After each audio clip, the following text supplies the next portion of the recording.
Well, good morning and welcome everyone to this session of Administrator Issues and Updates on September 30th, 2025. County Administrator Gary Schmidt, would you please call the roll for us? Yes, thank you, Chair. Roll call. Commissioner West. Here. Commissioner Schrader. Here. Commissioner Helm. Here. Commissioner Savas. Chair Roberts. Here. And thank you, Gary. I will now recess as the Board of County Commissioners and convene as the North Clackamas Parks and Recreation District Board of Directors. Gary, would you please introduce our first agenda item? Yes, thank you, Chair. First topic for North Clackamas Parks and Recreation District is a supplemental budget review, which will be on your business meeting for this Thursday. But like always, we like to give you a pre-heads up so you know what's coming before the meeting on Thursday. Kia Selly is the director of the North Clackamas and Parks and Rec District, and she will come forward and give a quick update on what the supplemental budget is. So Kia, come on forward, please, and go ahead.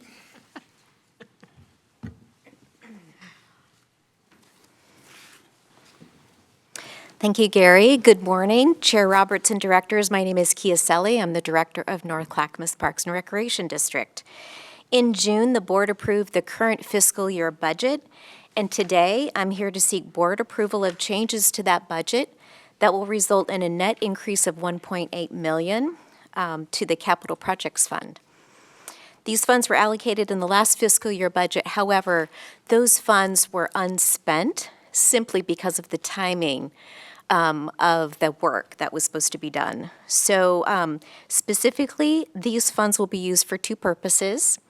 Most of those funds will be invested in the Concord Park and Community Center Capital Project that is nearing completion. And secondarily, some of those funds, to a much lesser degree, were invested in the due diligence for the property acquisition at 70th and Monroe. I'm happy to answer any questions.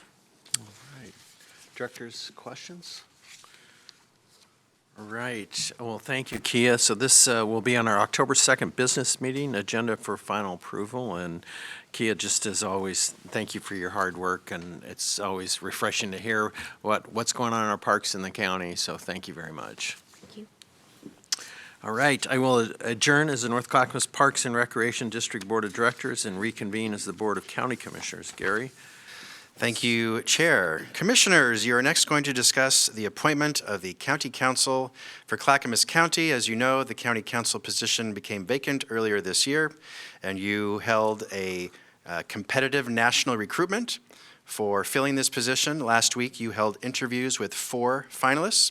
And at that point, you did make an offer to a candidate who has accepted, and now by law, you must publicly make the appointment.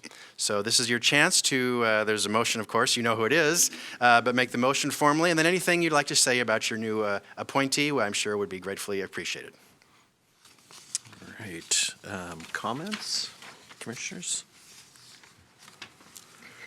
Well, Chair, I'll jump in. Just want to say, appreciate all the applicants. It's always a tough choice when you have so much talent before you, and a lot of factors. It's never easy to make a tough call, but at the end of the day, again, the easy part was knowing that no matter who we picked, there was a lot of talent there. So with that said, I'll yield back and see if anyone else wants to say anything.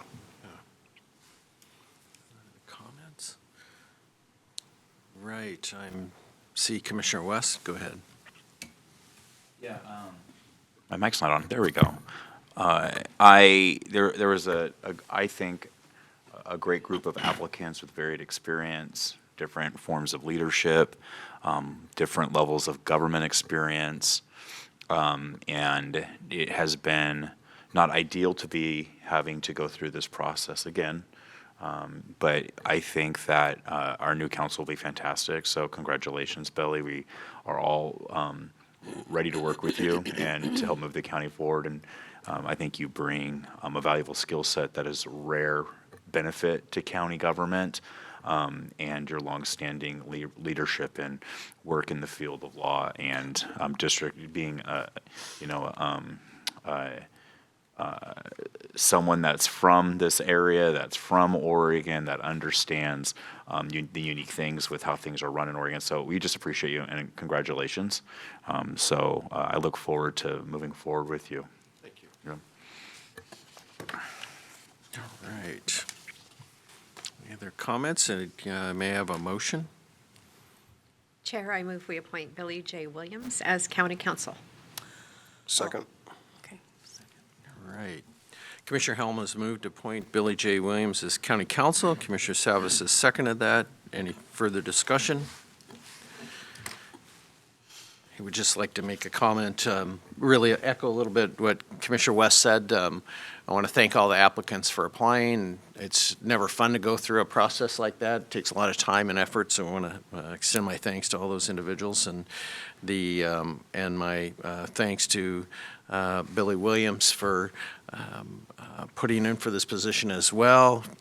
I really value his integrity, his leadership, and his ability to bring people together to solve difficult problems, having difficult conversations, looking at how we can move forward in a productive way. And I think that's something the public really expects out of us today. And I know you're really gifted. You've had a lot of those difficult conversations. So we very much want to thank you, and it's going to be a pleasure to work with you. So thank you.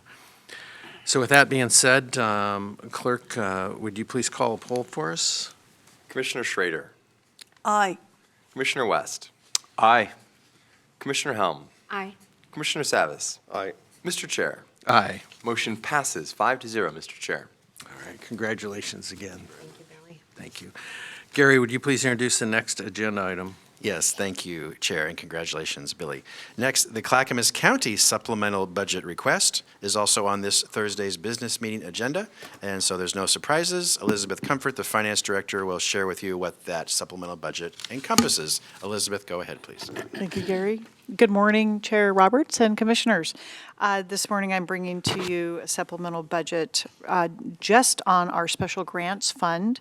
It is Oregon budget law found in ORS 294 that requires this budget to be appropriated by organizational unit and spending categories. We're requesting a supplemental budget to change the way we adopted the budget last spring from by department to the fund level. We actually did this last year, too, after the budget.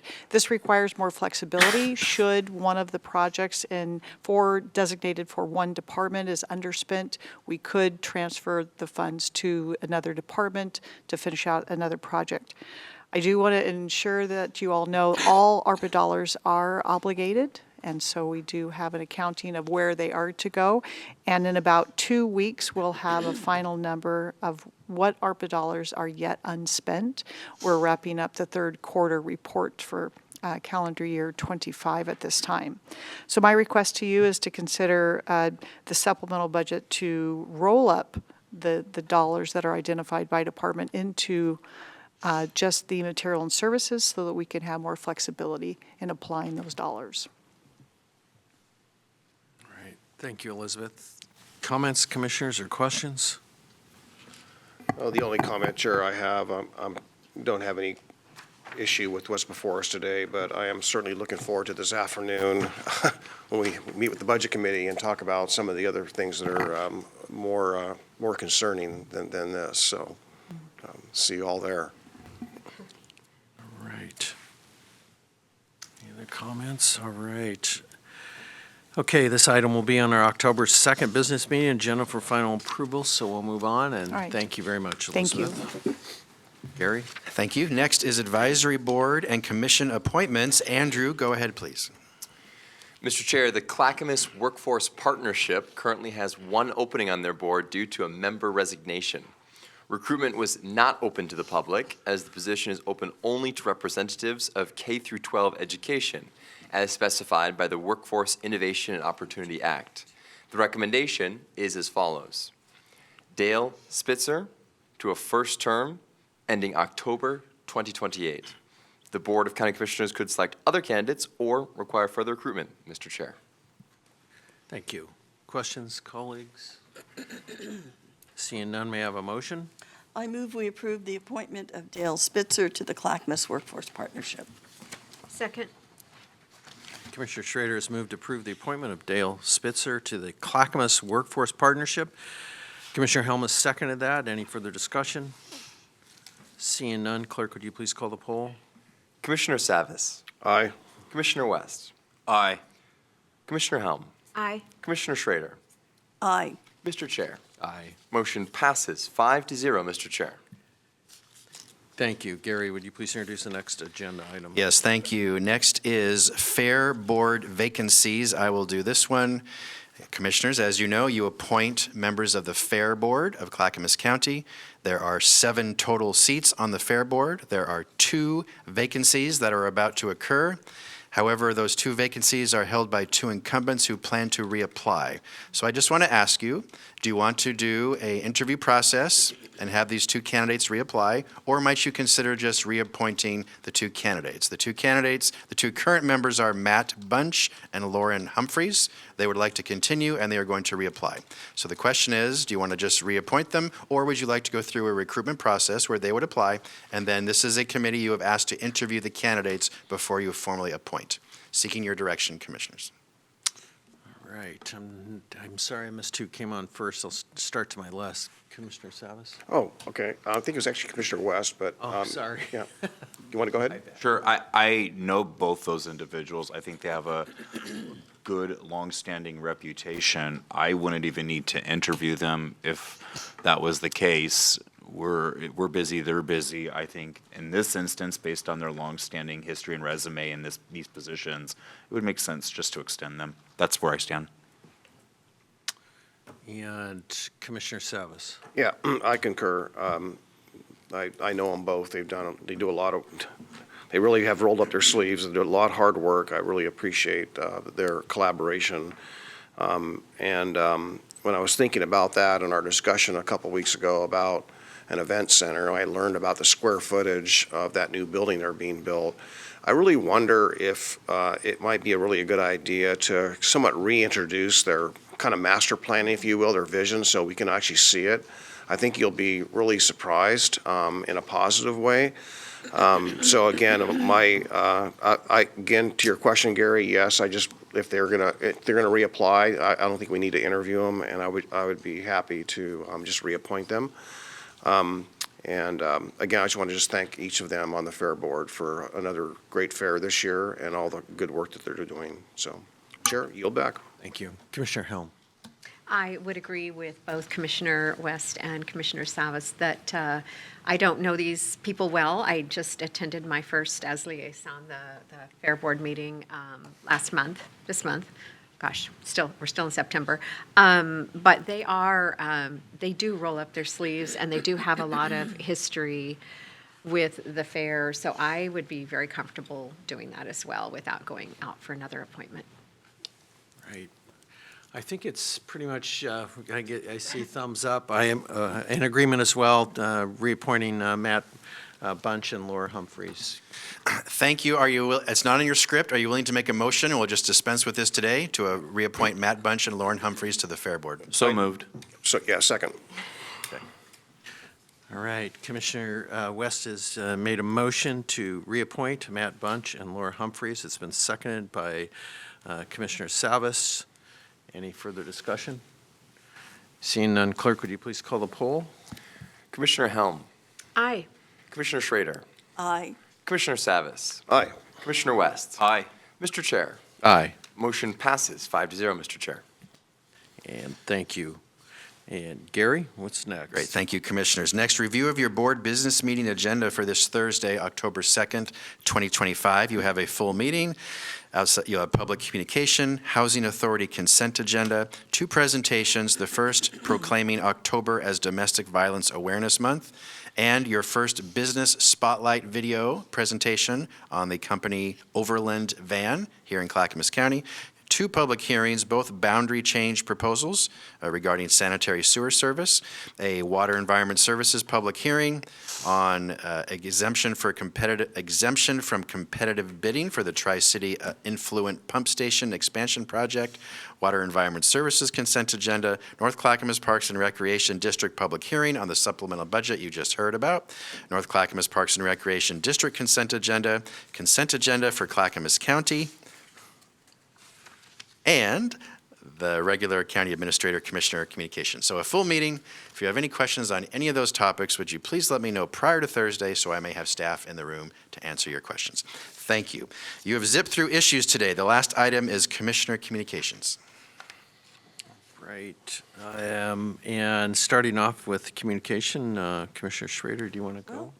Thank you for that. And let me start by welcoming our new county council to helping us go through all the kinds of issues that we need legal representation for. I think you're going to be a great member of the team. So far, I have appreciated your wisdom and your knowledge of the county, and I think you'll be a great addition. I'd also like to give a shout out to Jeff Munns, who was also one of our candidates, and all the other candidates that applied. We really had a broad opportunity of very, very talented people, and it was a tough decision. But I'm hopeful that the team of you, Billy, and Jeff, we had a meeting with you this morning. It's going to be a pleasure to work with both of you to help us move forward policies that are necessary for this county. And I'm going to have somewhat of a momentous announcement, at least for me. I'm also, taking a big leap of faith at this time in my tenure as a commissioner. I will be formally sending my announcement to the association, to actually the National Association of Counties, that I'm going to throw my hat in the ring to run for the second vice president of the association. Generally, what that means is that I will move up the ladder. So in my third year, I would actually be president of the National Association. It took me a long time to make that decision. I've been a commissioner here since 2003 with a quick break, 2-year break when I was in the Senate. And I came back to the county because I believe that counties are really not only the oldest form of government historically in the United States of America, they truly are. They also are the space where, for me, the notion of not left, not right, but forward really coalesces. And by that, I mean that counties are so focused on outcomes that we really, as a group, when I go to these national, conferences, I will be going to the large Urban County Caucus next week. We always coalesce about the outcomes around what is the best for our constituents, what are the best for our counties. We are very adept of being what I call the braver angels of our nature, and there's an organization that Ben and I know about that talk about that, is that we put the partisanship essentially and that kind of piece aside, and we focus on what is the best policy for our constituents. And I think it is one of the best spaces that we have now to discuss in a civil, upright, and direct manner all the issues we are facing in our country. And it would be nothing but a privilege to serve in that capacity. So I stand humbled.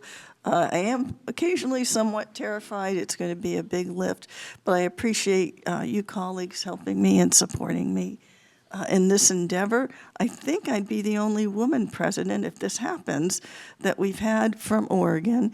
We have had 2 other presidents in the past, Randy Franke and one of our senators, and I'm going blank, he's from Bend. Bill Hansel. Senator Hansel had this opportunity, so I'm going to take a big risk here. So thanks for your help. Thanks for your support. Wish me well as I try and communicate nationally across our constituencies for the good of all our counties in the United States. All right, thank you, Commissioner. Commissioner Savas? Yeah, well, first of all, Martha, congratulations. You have demonstrated a clear passion for work at both the AOC and NACO, so I know you just naturally thrive there. So, so I think that positive energy will shine through, and I know a lot of people see you for what you are, so you'll be a great asset and hopefully help Oregon and Clackamas County in the long run. I know that's our mission when we go there. I know it's challenging for me because a lot of the issues I work on are local to a significant degree and require far more of my time to even go down to Salem sometimes at AOC. So hopefully that'll calm down and things will get a little bit quieter and I have a little bit more opportunity to work at the state level and my vacant, somewhat absentee vice chair for the NACO Transportation Committee, which I don't feel good about. Anyhow, so I want to just speak today. Last week a few of us attended the stabilization center in Milwaukee that we're building, 23-hour stabilization center. Very impressed, and to take in all of the facilities we have erected, building to serve our citizens. It's sometimes overwhelming. Again, the investments we made to see it come to fruition, and I always think about the great work of our staff that got us there. It's easy for us to sit up here at the dais or in our strategy sessions or whatnot and say or vote to make something happen, but at the end of the day, the people that make it happen are our staff. So good job, great job there. And also thinking about the health center we opened, we had a soft opening here. I don't know when we actually have that more firm opening, the ribbon cutting, if you will, for that. But I think about that when it comes to serving people that have behavioral health challenges, and also weighing in all the information I've learned as regards to some of the cuts at the federal level that are coming down to us locally, and those layoffs, unfortunately, hopefully that can turn that around. But if they don't, it's kind of concerning, knowing that the needs are out there, but yet the resources and the people may not be there. So, as I mentioned earlier, I'm definitely looking forward to our budget committee meeting. In a way, I'm not excited that lots of warm, fuzzy, good things are happening. It's more the concerns about the financial condition that all governments are feeling as the cost of operating anything has gone up, and yet the revenue streams are relatively flat with a slight increase, but it's just not keeping up with inflation. So that's eating us alive. In the former days, I call that the jaws of death, if you graph that. And years ago, I said they're going to intersect, and we're past intersection now. Now we're actually being swallowed up. Over the Friday evening, we speaking of finances, if you will, the Chamber of Commerce meeting. A few of us were at the Oregon City Chamber of Commerce annual event. It was nice to talk to some of our businesses. Unique here for Oregon City is that because of the closure of the courthouse, there's less activity downtown. So there are a few of the businesses that are doing all right at this point, but there are also quite a few more that are feeling the impacts of less business. So it was nice to be able to hear their concerns and support them, and hopefully that the activity in downtown Oregon City picks up soon. Don't have much more to say, so Chair, I'll yield back. Thank you. Commissioner West? Okay. I'm going to give you guys an update on my meeting in Coos Bay with the Oregon and County Railroad Lands. Fantastic, super informative, really good meeting, fast turnaround. That is a long drive for less than 24 hours back and forth, but it was absolutely worth it. Real momentum on policy that's coming forward from ONC and with this administration. This is super wonky stuff, and I've had a few hours to like try to digest it, and I'm still learning every time I read something. So I'm going to do my best, bear with me, to convey what I learned, because I think it could potentially have massive financial impact on our general fund. And I think that there is some good news on the horizon, and we never get to say that, Gary. We never get to say there's good news on the horizon with our general fund, but I hope so here. So bear with me, colleagues, as I try to communicate this with you, as I'm on a steep learning curve also. But I appreciate Tim Freeman and Doug Roberts and the rest being patient with me as I try to get up to speed on something that's been a policy issue since the 1860s. So and there's been a lot of other layers on top of that. We're not going to go that far back, I promise. So they had their quarterly meeting.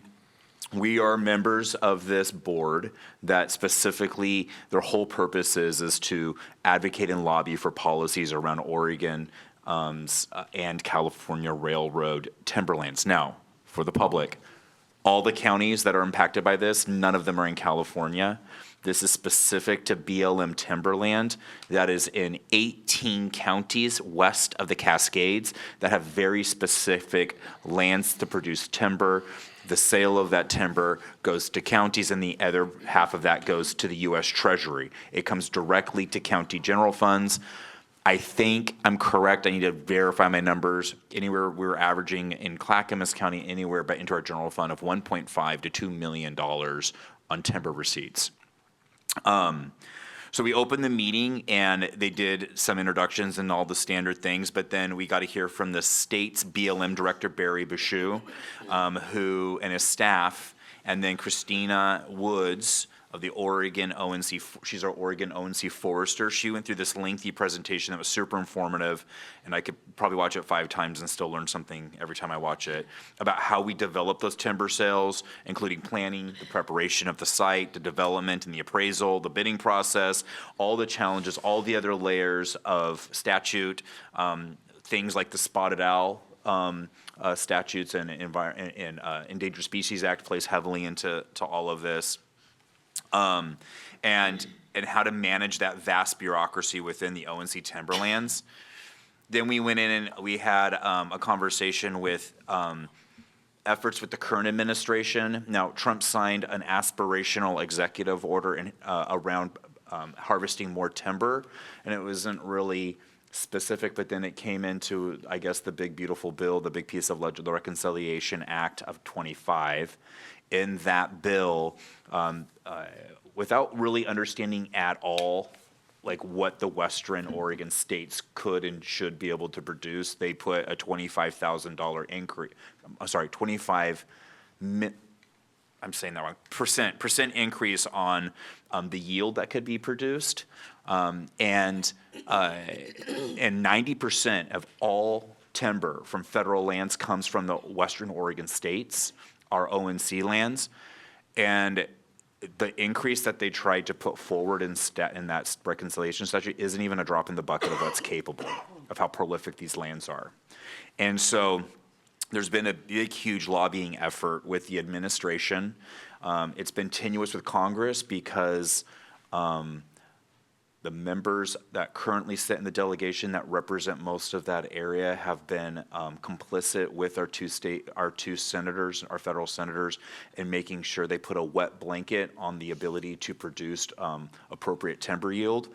They'd almost rather see it just sit there and grow than actually ever harvest it or manage it, and that's just a long-standing truth. They've been wanting to support Save Our Rural Schools, which is welfare to counties instead of utilizing timber receipts.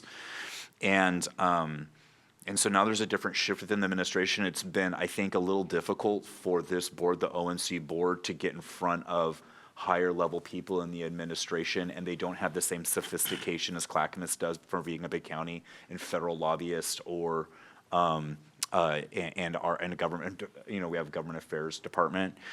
So the ask is, and the realistic ask through a lot of research and science and a lot of hard work that's been done far before I started to engage, is that we could actually produce, significantly increase that percentage to the point to where these counties will not go insolvent like Curry and Douglas, and it would increase the ONC revenues by an approximate 3.8 times what we receive now.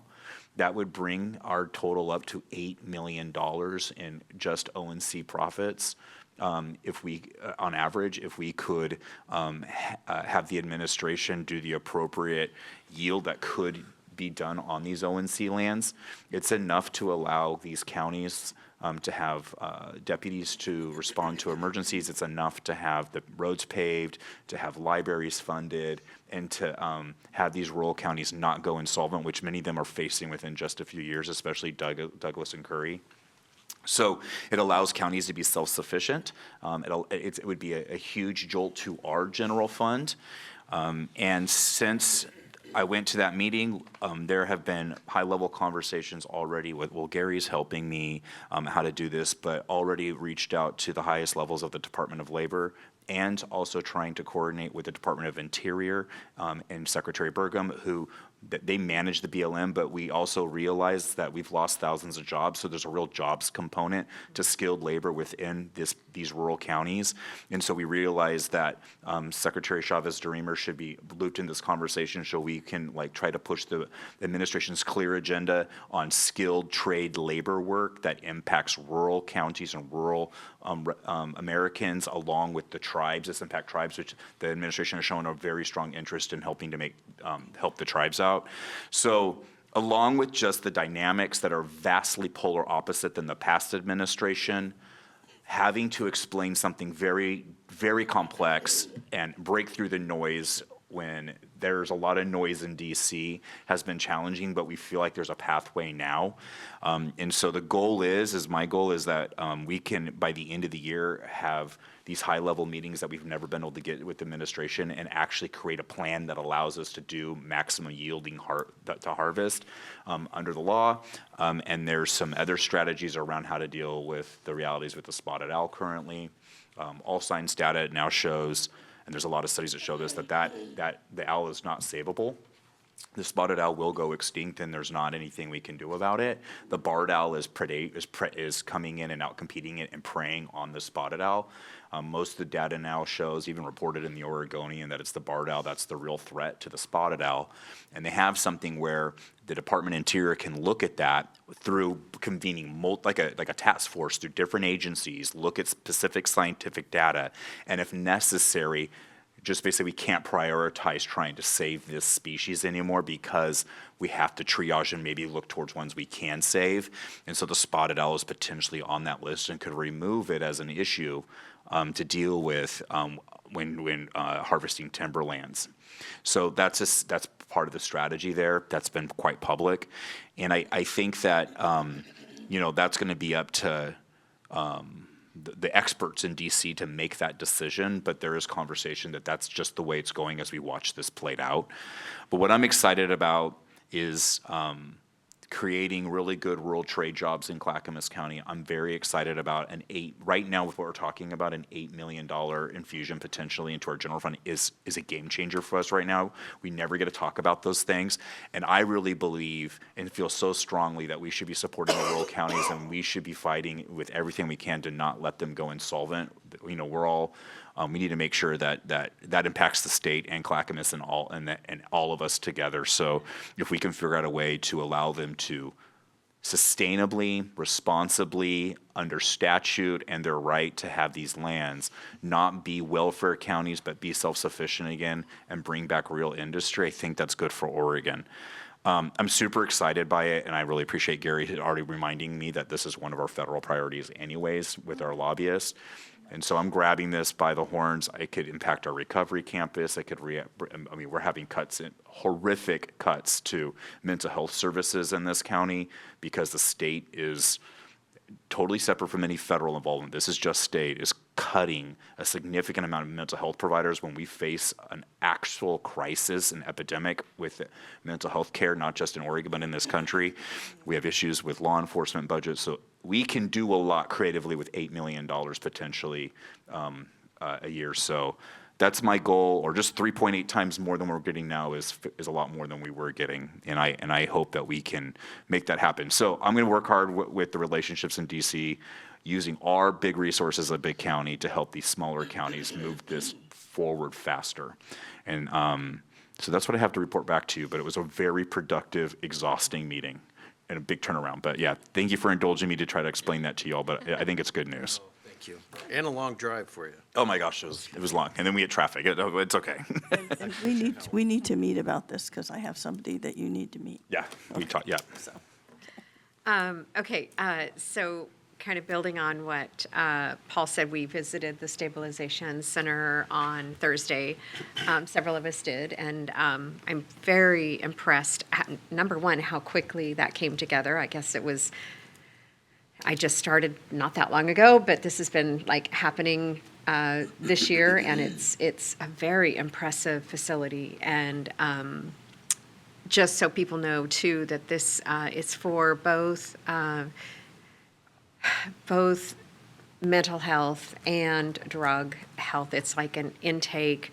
It's only for Clackamas County people. Like, this is for the sheriff to drop off people. It's so well thought out. It's a very nice facility. But literally, if someone with a Portland police comes up with someone, they will be turned away. So this is really for Clackamas County residents only. Anyway, very impressive facility, and I'm excited. I think December is the opening, I think they said, Gary, coming up, hopefully, Yes, maybe sooner. But I attended the impact meeting on Wednesday. I will be quite honest, I'm still trying to wrap my head around the impact, where we fit into that.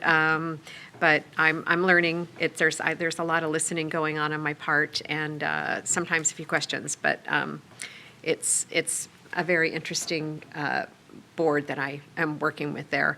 I also attended the Oregon City Chamber of Commerce Gala on Friday evening at the Carver Event Center, along with Commissioner Schrader and Commissioner Savas. I will tell you that there was a lot of kudos for the BCC for approving the level 1 development for the old courthouse. They were very thankful, and it's probably no surprise that Seth Henderson got the Business Leader of the Year award at that. I mean, there was a lot of awards going around, but I will say I think his drew the most applause because they are so excited for this project. And I said I saw him in the office here on Thursday with the old courthouse plans, which he said are on old vellum. And did he say chalk? Or it's the most fascinating thing. So he says, yeah, he goes, he's taking it home to learn, back to the office to see what he is taking down. And of course, they're going to try to preserve as much as possible for the new development. But everyone is so excited about this going on in Oregon City. So kudos to all of us for approving that. They're thrilled. And I'm heading out here momentarily for the OCBA luncheon. But other than that, I think that's it, Chair. Right, well, thank you. And just a couple quick comments to follow up on the, I went on the stabilization tour, the three of us, and the other thing kind of to add to that is that it's also for the city police agencies can take there, and then there's a section more short-term, 24 hours, just under 24 hours, 23, yeah, right? And 59 And then, seconds. and a section for kind of transition, which is longer. So it kind of has two areas of it. And also want to thank our state legislators who fought hard to get us money for that. So that's a great step in the right direction. This last week had the mayor's meeting, really a lot of the discussions about economic development. Also had a conversation with a business owner down on Main Street in Oregon City, very much struggling. I've worked with Gary. We're trying to see whatever we can do because it is having definitely a negative impact since the courthouse isn't down there, and trying to hang on. So looking at some options on that to help small business. And then on Saturday, just a kind of a shout out to an individual. His name's Vern Hewlett. He's actually 92 years old. He was giving the Lifetime Achievement Award for OAMP, which is the Oregon Association of Mounted Posse. He's been on the posse for 67 years. Incredible individual that has done a lot of work for, they're down at the town center, they're on search and rescue. I mean, he's done it all over the years. He's a resident of Canby. A big company in Canby called Premier Gearworks hosted the whole event, and it was just nice to see him get recognized for his Lifetime Achievement Award. And then I just wanted to give Mr. Williams maybe an opportunity to kind of talk about your background, let folks know about you. You've got quite a career behind you, and I just wanted to give you a few minutes to, there's so much, maybe you can touch on the highlights and enlighten us about your background. Thank you, Chair Roberts. First, let me just thank all of you for making that decision to hire me. I can tell you I agree with Commissioner Savas and your observation of how talented Jeff is. He's been great to work with, very positive, very smart. And the other two candidates, I had an opportunity to engage with them before the interviews started last Thursday, and it was a pleasure to meet with them. So I'm honored to be here. So I actually moved to Portland in 1983 to be a trial assistant at the Metropolitan Public Defender's Office, and engaged. I spent a lot of time in jail visitation rooms visiting with clients, and it gave me an interesting perspective. And then I decided to go to law school, and I was a law clerk at the U.S. Attorney's Office after my first year, and then got hired by the Multnomah County District Attorney's Office. I was there a decade, tried a lot of cases, a lot of murder cases, oh my gosh, child sex abuse, adult sex crimes. I don't know why, but I just like taking cases that other people didn't want. I found the challenge fun. And then was hired to be what's called the Indian Country Assistant U.S. Attorney by Chris Olson at the time, the U.S. Attorney. Oregon has 9 tribes, and the federal government has criminal jurisdiction over 3 of the 9 tribes. That's Warm Springs, Umatilla, and Burns Paiute.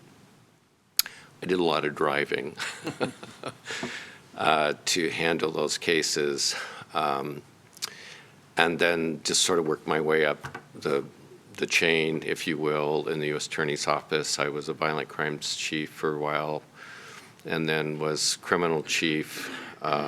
You supervise all the criminal AUSAs in our 3 offices, Portland, Eugene, and Medford. And then became first assistant for literally not quite 6 weeks, and then due to an unfortunate set of circumstances, was named acting U.S. Attorney by the Department of Justice, Eric Holder, renewed by Loretta Lynch to be the interim, and then ultimately by the chief criminal judge. It's a process under the Vacancy Reform Act. And then, for inexplicable reasons, was selected to be U.S. Attorney during the first Trump administration. And I say inexplicable because there were a lot of names being considered, thrown out, and I just had an opportunity to go interview first with a big panel of people in D.C. with the Department of Justice and White House counsel, and then ultimately Jeff Sessions and Rod Rosenstein, who was the Deputy Attorney General. And it just worked out. Got a call and said, don't say anything to anybody, but you're going to be nominated to the Senate, and the Senate Judiciary Committee forwarded that, and I became U.S. Attorney until February of 2021, and then took some time off and joined the law firm Best & Krieger. It's a national law firm, and in January of 2022, they merged with a longtime Bend, Oregon law firm, Carnot Peterson, Judge Panner's old firm. He became a federal judge in Oregon, but he represented the Warm Springs tribe for decades. And so that's where I've been for the last almost 4 years.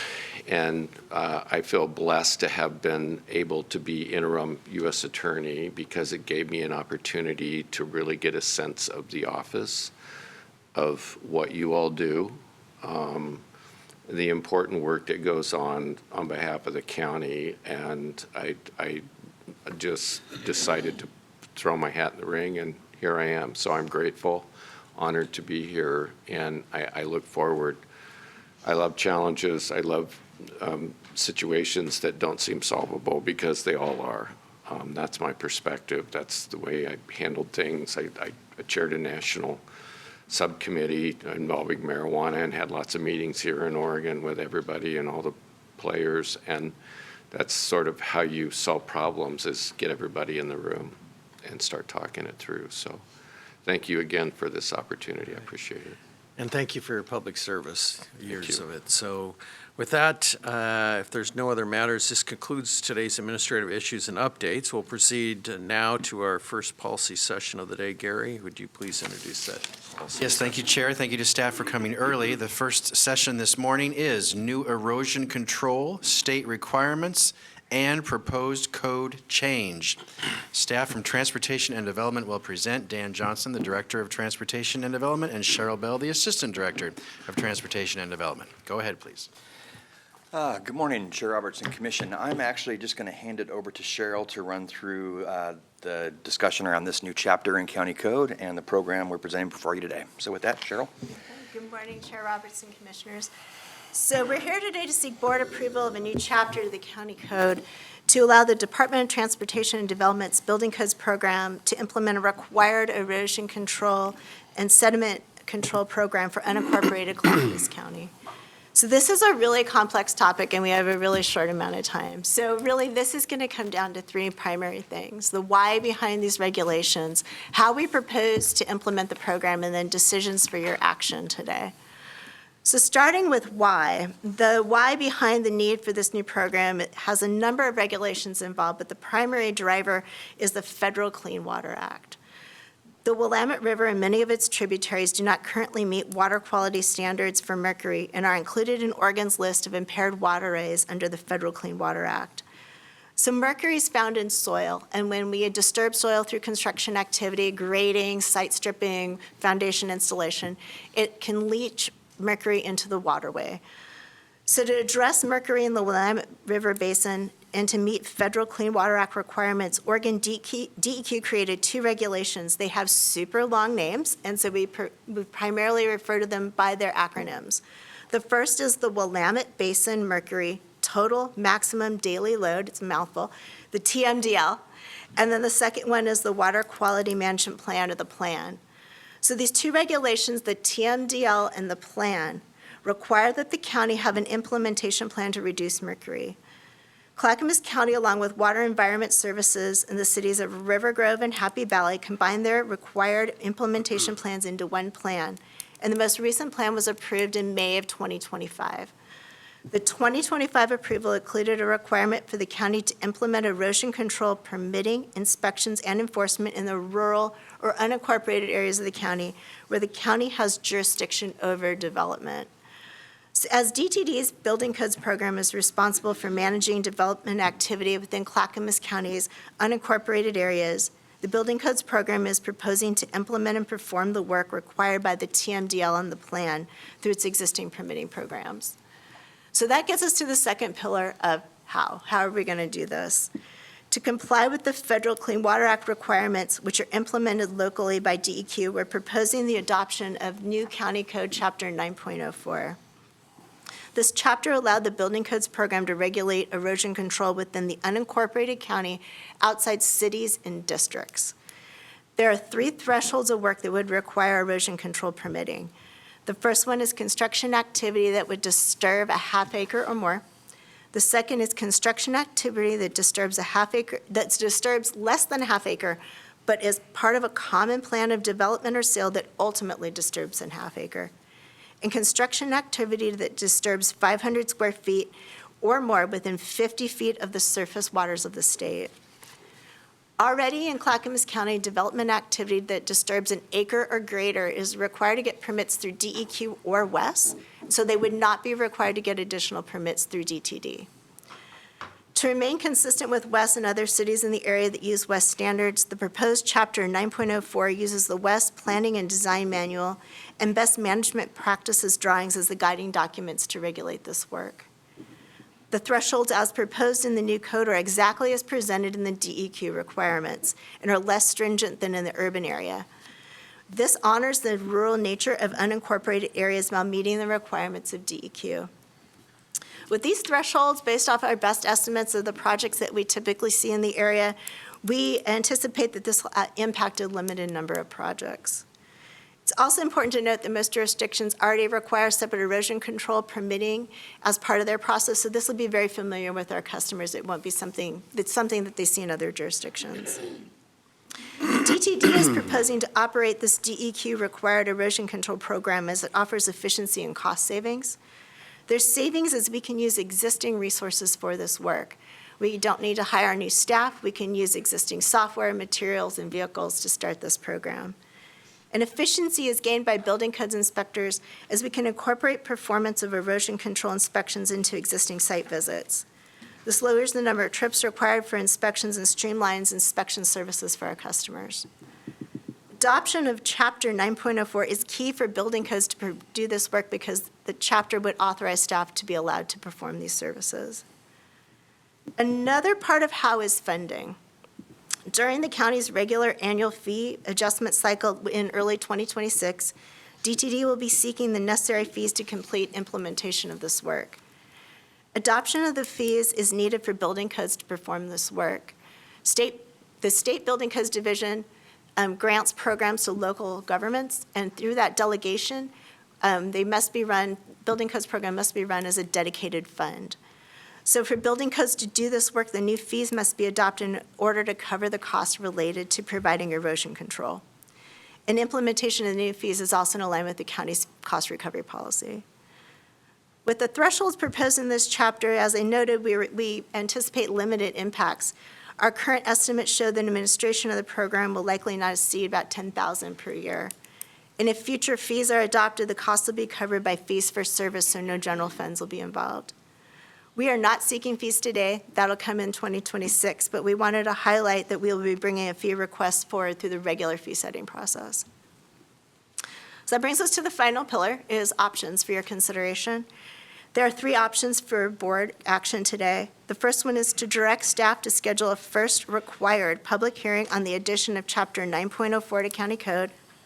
The second is to provide alternate direction on the addition of Chapter 9.04 to County Code.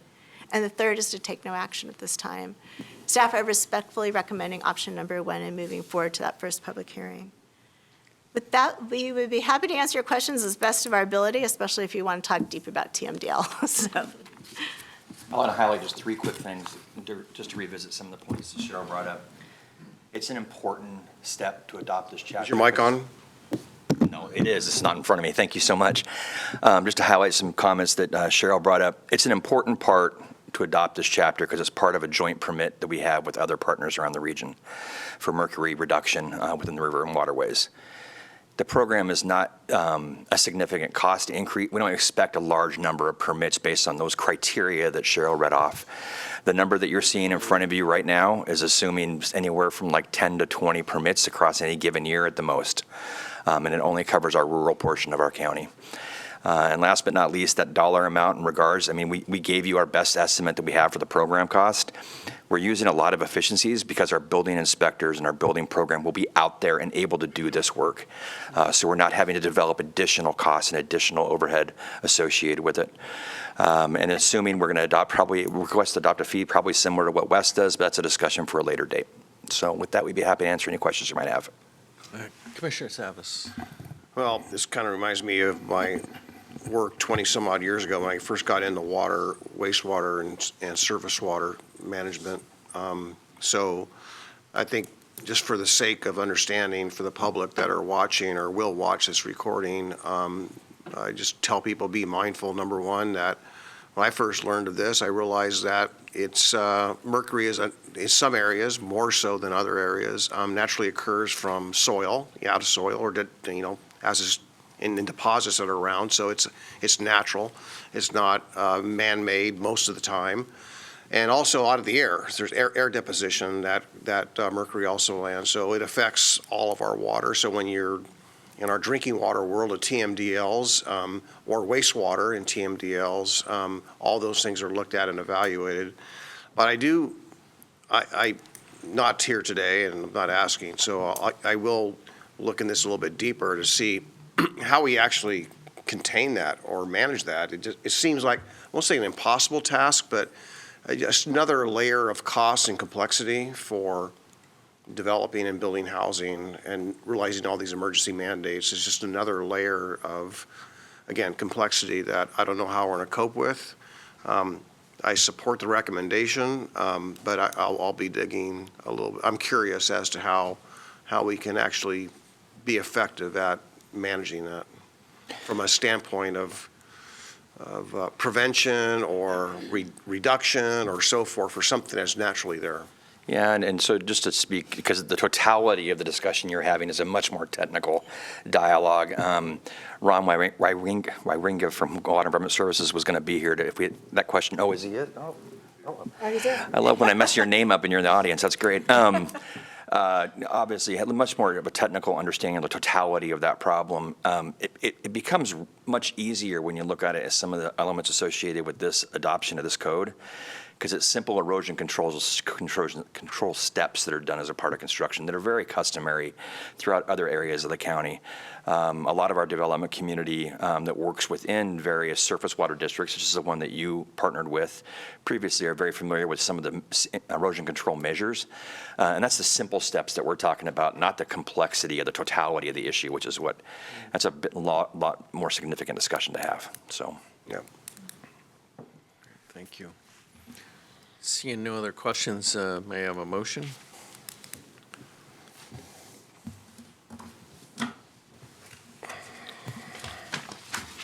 Chair, I move that we do option number 1, as Cheryl Bell recommended. It's on page 7 of your script, Commissioner. Sorry, I know, I was on to the next one. I move we direct staff to schedule the first required public hearing on the addition of Chapter 9.04 to the county code as proposed. Thank you. Second. All right, Commissioner Helm has moved to direct staff to schedule the first required public hearing on the addition of Chapter 9.04 to the county code as proposed. Commissioner Schrader has seconded it. Any further discussion? Seeing none, clerk, would you please call the poll? Commissioner West. Aye. Commissioner Savas. Aye. Commissioner Schrader. Aye. Commissioner Helm. Aye. Mr. Chair. Aye. Motion passes 5-0, Mr. Chair. thank you so much. Thank very you. much. We will now take a brief recess and return at 1:30 to continue our policy session, unless you have anything else, is that Nope. correct? All right, so we'll be officially adjourned. Thank you.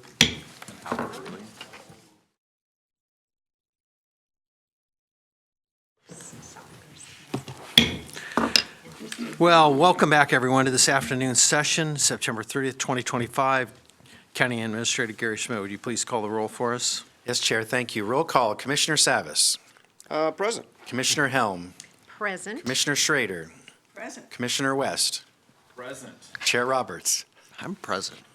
So, thank you. I will now recess as the Board of County Commissioners, convene as the Water Environment Services Board of Directors. Gary, I'll have you introduce the next Thank policy you. session. Your first policy session, you are meeting as the Water Environment Services Board of Directors. This is Water Environment Services Reimbursement Districts Overview. Ron Roinga is the Deputy Director of Water Environment Services. He will present today. Go ahead, please, Ron. Great. Thank you, Gary. Good afternoon, Chair, members of the board.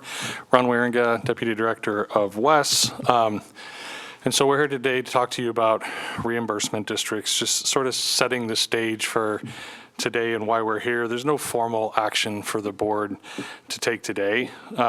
we asked for some time to talk about reimbursement districts for land development projects, what they are, how they work, because this is a new process, and we wanted to have a conversation with you before moving forward. Sometimes referred to as a latecomer agreement, a reimbursement district creates a mechanism that allows a developer to fund upfront costs for public improvements like storm and sewer pipes, and then recover those costs from property owners who later connect to those services.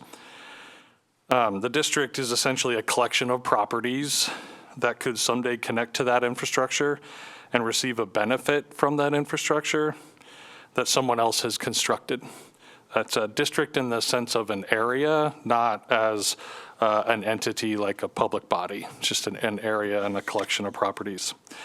So let's talk about how a property comes to being benefited and the rationale for reimbursement. And if you'll allow it, I'll just kind of use the board where you're sitting as an example, because to me, it's easier to understand that way.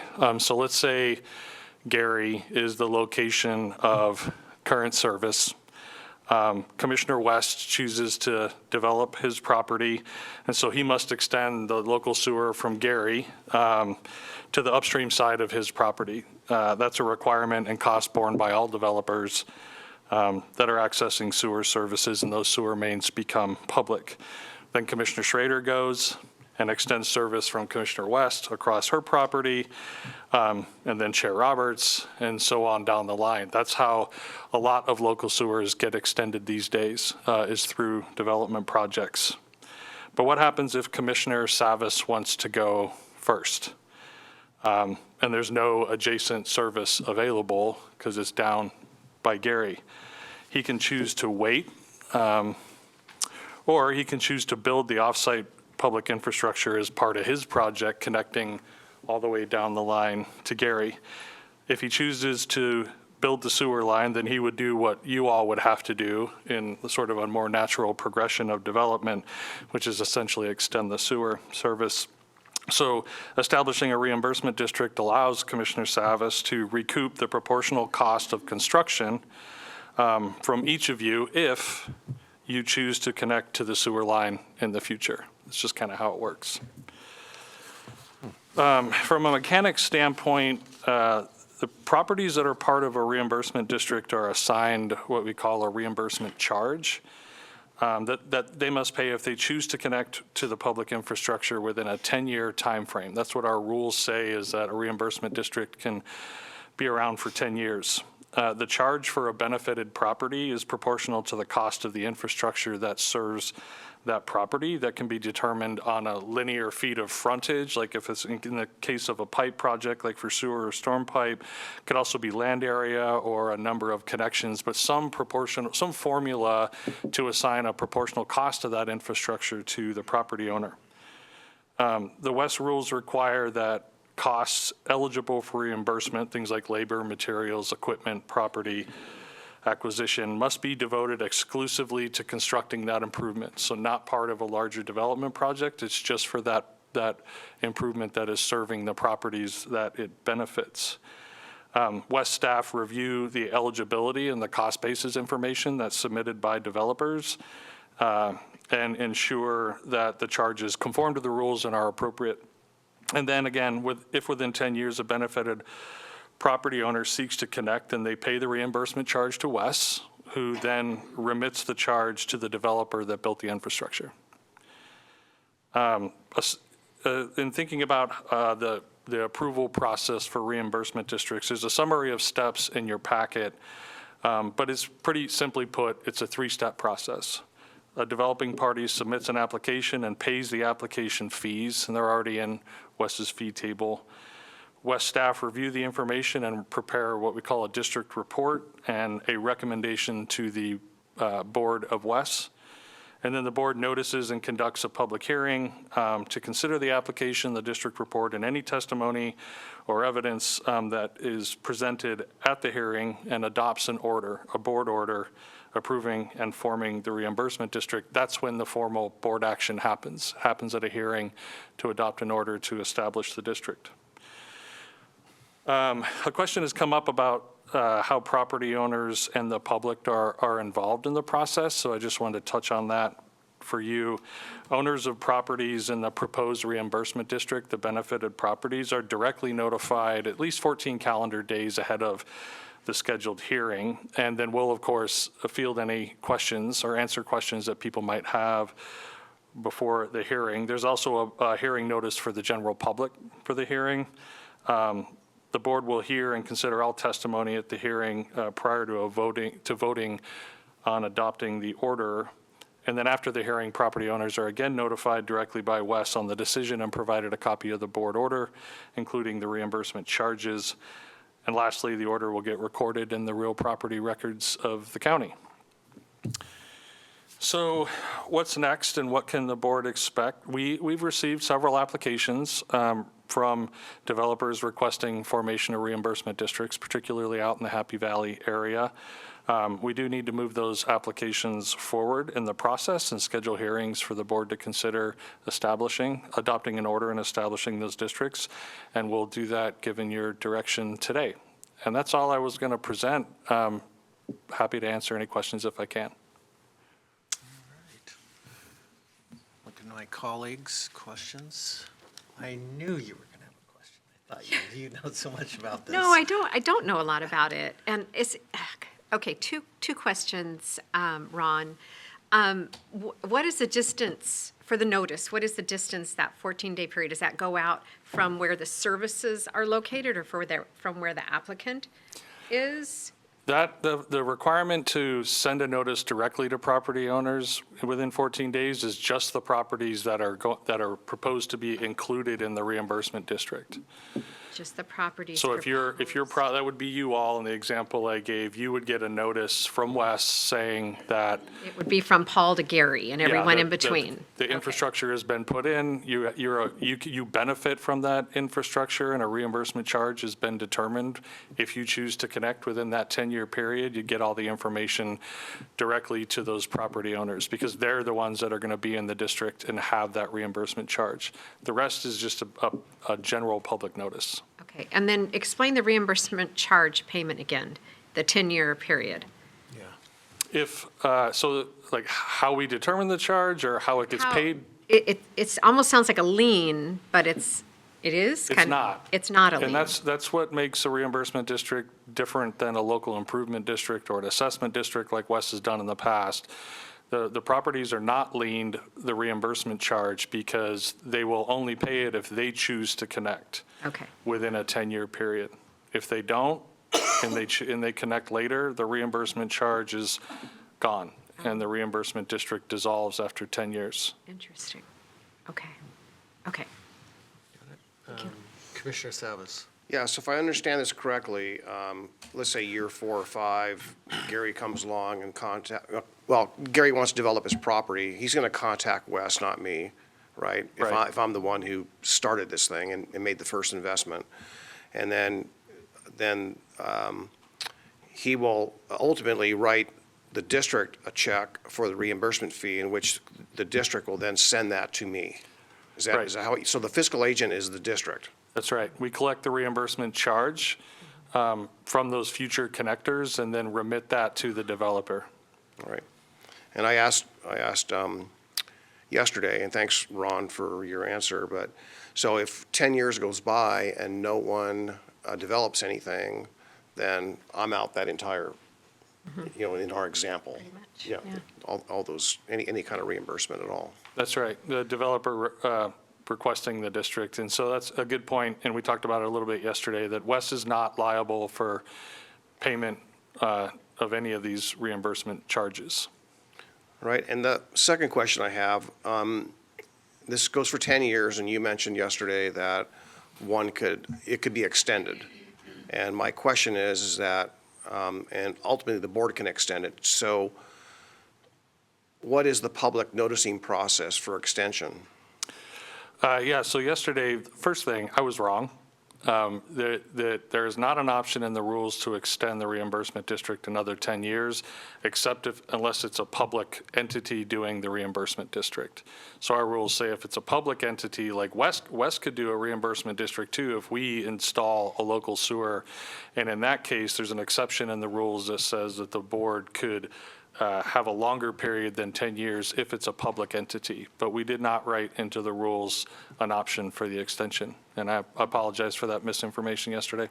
Okay. I think this is the last question, and that is in year one, the reimbursement fee or charge is established, is there any inflation in that 10 years, or is it a fixed amount? There is an option, an allowance in the rules for interest on the reimbursement charge. We didn't set in the rules what that reimbursement or what the interest rate would be or be based on. The applicant or the developer in the application will propose an interest rate. District staff will review it, and then if we feel it should be a different rate, recommend that to the board in the adoption process. Our intent was to leave it flexible in terms of what the interest rate could be based on, but in practice, what we've talked about is we've talked about basing it on a construction cost index, so essentially an inflationary factor on construction costs only, which would be fair. But the board has the option to approve no interest in the adoption of the order. Okay.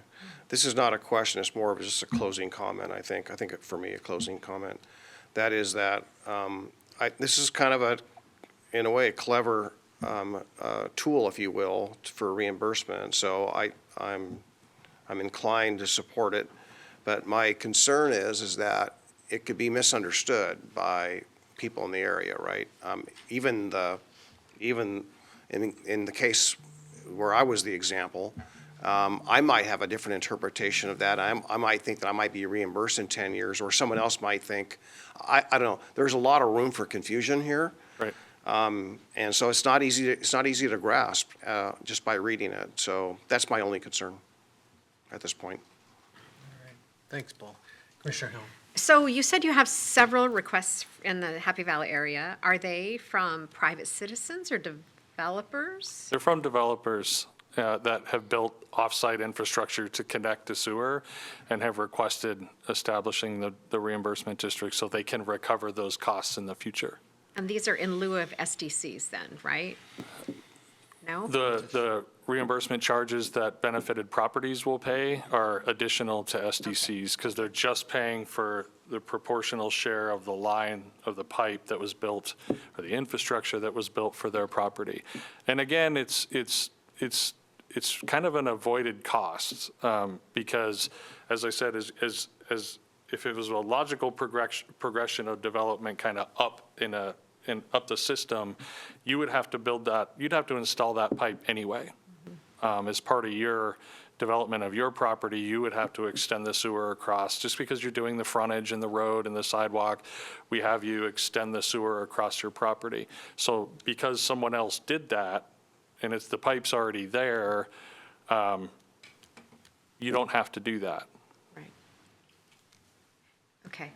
Because I thought to some degree we already reimburse developers for upfront costs.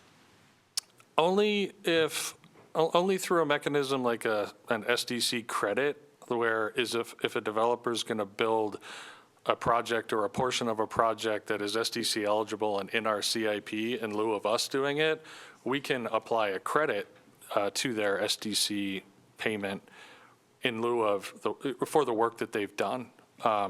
But outside of contracting directly with a developer who's doing a project to put in an additional service connection or something like that, we don't reimburse people for extending sewer. Okay, and then one last question. Are these developers within the vicinity of where you're adding that new trunk line in Happy Valley?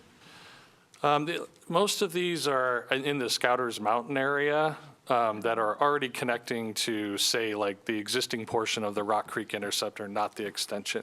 Okay. And so they haven't, because we haven't extended that interceptor yet, they have not connected. Okay. This is more the lower portion where people have had to do off-site extensions of sewer to gain service. Okay. Okay, cool. Understood. Any other questions? All right, seeing none, no director questions at this point. This session will be in information only today, so we'll move on to our next thing. Thank you so much. Thank you. Next item is still with Water Environment Services. This is Delegation of Permit Submission Authority. Ron will present, and joining is Jeff Munn's District Counsel. Go ahead, please. So as you know, clean water agencies, wastewater, stormwater management, we're a heavily regulated industry. We have numerous permits that are issued by the state and federal agencies, and just to do some accounting, we have 5 National Pollution Discharge Elimination System permits, 2 Water Pollution Control Facility permits, 3 Air Contaminant Discharge permits, and that's just the main stuff. There's ongoing and frequent submittals that are required by those permits for things like annual reports, notices to DEQ if we're testing a generator engine, annual reports for pretreatment, biosolids, I&I. There's a lot of stuff we need to submit. On average, I think we probably submit between 20 and do 20 to 30 submittals a year under one of those permits. In most instances, the underlying law, whether it's federal or state, determines who has signing authority for those submittals. And it's in the Clean Water Act and Clean Air Act that they say it's the highest ranking elected official of a public body or the chief executive officer.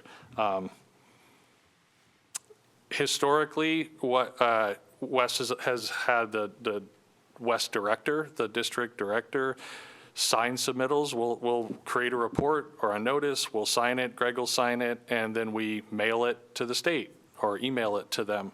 Kind of under an assumed delegation to an executive of the department. But reporting requirements are changing, and the EPA and Department of Environmental Quality, who we mainly work with, are moving to more online systems to manage permits, including submittals. In Oregon, they have created a system called Your DEQ Online, and you have to, now if you have a permit and you have to do these submittals, you have to create an account, and you have to manage your permit submittals under that account. The system is complex and cumbersome. That's a nice way to say it. I'll keep my opinion to myself, but it's kind of really interrupted our business practices. And so in order to ensure timely and efficient completion of our business and making sure that we get our submittals in on time, we're recommending a delegation of authority from the board to the WES director and assistant director and other members of our leadership team, our the district engineer and operations manager, for example, to be able to create these accounts and manage these submittals as efficiently as we can. There's, I believe, and I worked with Jeff Munns closely on this and very helpful in reviewing all of the underlying federal and state laws on who can submit what. We still would need to bring, I believe, like a permit application. So every 5 years under these permits, typically we need to reapply for coverage. We will still need to bring those to the board on a case-by-case basis. But this is the ongoing day-to-day stuff that we're asking for a delegation of authority to WES staff to do submittals. Did you have anything you wanted to add? No, I think you covered it. It just, instead of bringing you to the online portal, we're asking for authority so there are folks that are interacting with this information directly can fill out the information in the portal. All right, thank you. Commissioner Savas has a question. So, Ron, a bit ago, you said in most cases, and so what are the other cases or examples, if you will? I caught that there were some exceptions to this that were not this new requirement that the authority would apply to. It's a good question. I don't remember which part I said in most cases too, so I'll just touch on a few. And for most of these permits that have an underpinning Clean Water Act and Clean Air Act authority, it is the highest ranking elected official or chief executive officer in those cases that has to submit under the permit. We have other permits where that's not required, so in most cases, I think our submittals would need that delegation of authority. Some don't. And in those cases, we would continue to submit like we normally do. Was that it? Well, thanks for that. I guess I'm going to ask Jeff a question. So I'm just trying to understand, as it was described here, Jeff, whether there's legislative or administrative ruling here to, I'm gleaning that this is like to make sure that there's a higher level of responsibility or that makes sure that more eyes are on it. If that's the intent, it seems, are we in any way somewhat circumventing that responsibility, or do they really want eyes or responsibility to a higher power? No, and I follow your question. Thank you. The authority for this comes from federal regulations, the Code of Federal Regulations that govern and implement the Clean Air and Clean Water Act. So in there, like it says, for permit applications, that needs to be done by the highest ranking elected official or the chief executive officer. But it also, in the regulations, allows for reporting requirements to be delegated. So as long as the highest ranking official, you as a board, chief executive, approve of a delegation, you can delegate to other employees. And in the future, even when we do applications, we'll probably be coming back to you, say, hey, look, we're going to be applying for this permit. Here are the parameters. Do you agree with what we're submitting in the application? Get your approval. And then Ron and other folks in West will be filling that information in the portal, because we can't attach the portal to the consent agenda, so for you to review, but you'll be getting the same information. But here, we're following the regulations closely, and the regulations allow for the delegation. And we're just trying to make this more efficient for the business needs for Wes. Okay, so, it might not be the best example, but it was the first time I realized the gravity of a violation of, the Clean Water Act. Let's just say it's an overflow, sewage overflow, right? It's a big deal, right? And we got a lot of reports to fill out. I do know that in my prior role at Oak Lodge Sanitary, it kind of shook up the staff. It was brought to the board was notified about it, and ultimately it was signed off on. So, but I was, legal counsel at the time, informed us, number one, this is really serious, and number two, at the end of the day, the board is responsible for all of these things at the end of the day. So, knowing that could weigh on either whether it's the operations manager of the facility or whether it is the general manager or the board, it seems as though that there ought to be some kind of oversight, that there's a mechanism in there that the board indeed is notified, right? So just, not that there's a trust issue with anyone here today, but thinking long-term, where is the mechanisms that ensure that the board's made aware of these types of things? Sure, and for the routine reports, I think this process streamlines things. For a major incident, I think you already have in our rules reporting requirements for the director to interface with the board. If it's something that we're facing potential penalties or an investigation or something further than just day-to-day operations, that we're reporting that things are within the specified parameters in our permits, that's what this is for. For something larger, we already have that in our rules, if I remember correctly, as far as management, and certainly in our day-to-day kind of wise operation of the system to make sure that the chief executive officer and the board are familiar and are aware of incidents that we're responding to. But formally, I think you may have a better answer than I. Well, yeah, I think it is just more of an informal practice for the West director to notify the board and Gary as the district administrator, if we have an issue. If we have a non-compliance issue or an SSO, or we have an upset or something at our treatment plant, if we're reporting non-compliance to the state, which we have to do under the permit, it's really it's incumbent on the West director to notify the administrator and board to do that. That's what we do in practice. But I agree, and I think, Commissioner, from your previous question on intent, I believe that is the intent in those acts, in the Clean Water Act and the Clean Air Act, to really make it clear that the authority is ultimately, in an elected body or the chief executive officer, because And that's why, and also requiring then, if that is delegated, for there to be a formal delegation. Because they don't want people to say, well, I didn't know about it, and they really, it's not practical for elected bodies and CEOs essentially to do this day-to-day permit management and regulatory compliance activity. So I think the law is written in a way to allow that delegation to happen because they know that's how it's going to work day to day, but ultimately keeps a responsibility at the highest level. Well, I'm just thinking, I know that a certification or something, that seems to be at a lower tier than, let's just say, an SSO, right? So, in practice, at Oak Lodge Sanitary, not only was we were notified about it right away, but it was actually a board item for discussion. So it was clear, and the attorney was pretty adamant that that's how it would happen. So since coming here, my 15 years, every SSO or anything like that is simply an email from the director. But if the intent, again, is to elevate this so that the board's aware, I mean, is an email suffice, or is there more intent here? I get the rudimentary certifications, but overall, I just want to make sure we're not trying to circumvent what the law is trying to administer here. Right, and reviewing the federal regulations, I mean, this is clearly allowed. There's no, as far as intent, as far as what we're doing, it's allowed in the regulations. I think they understand operationally that these major decisions as far as applications are going to need to come from the chief executive officer or the highest elected official. But the day-to-day reporting requirements, annual reporting, showing that we're in compliance, understanding operationally that's coming from a different source. Those are people who are interacting with our programs. They're the ones that are best. You can delegate to those individuals because they're the ones with the information that you would be provided.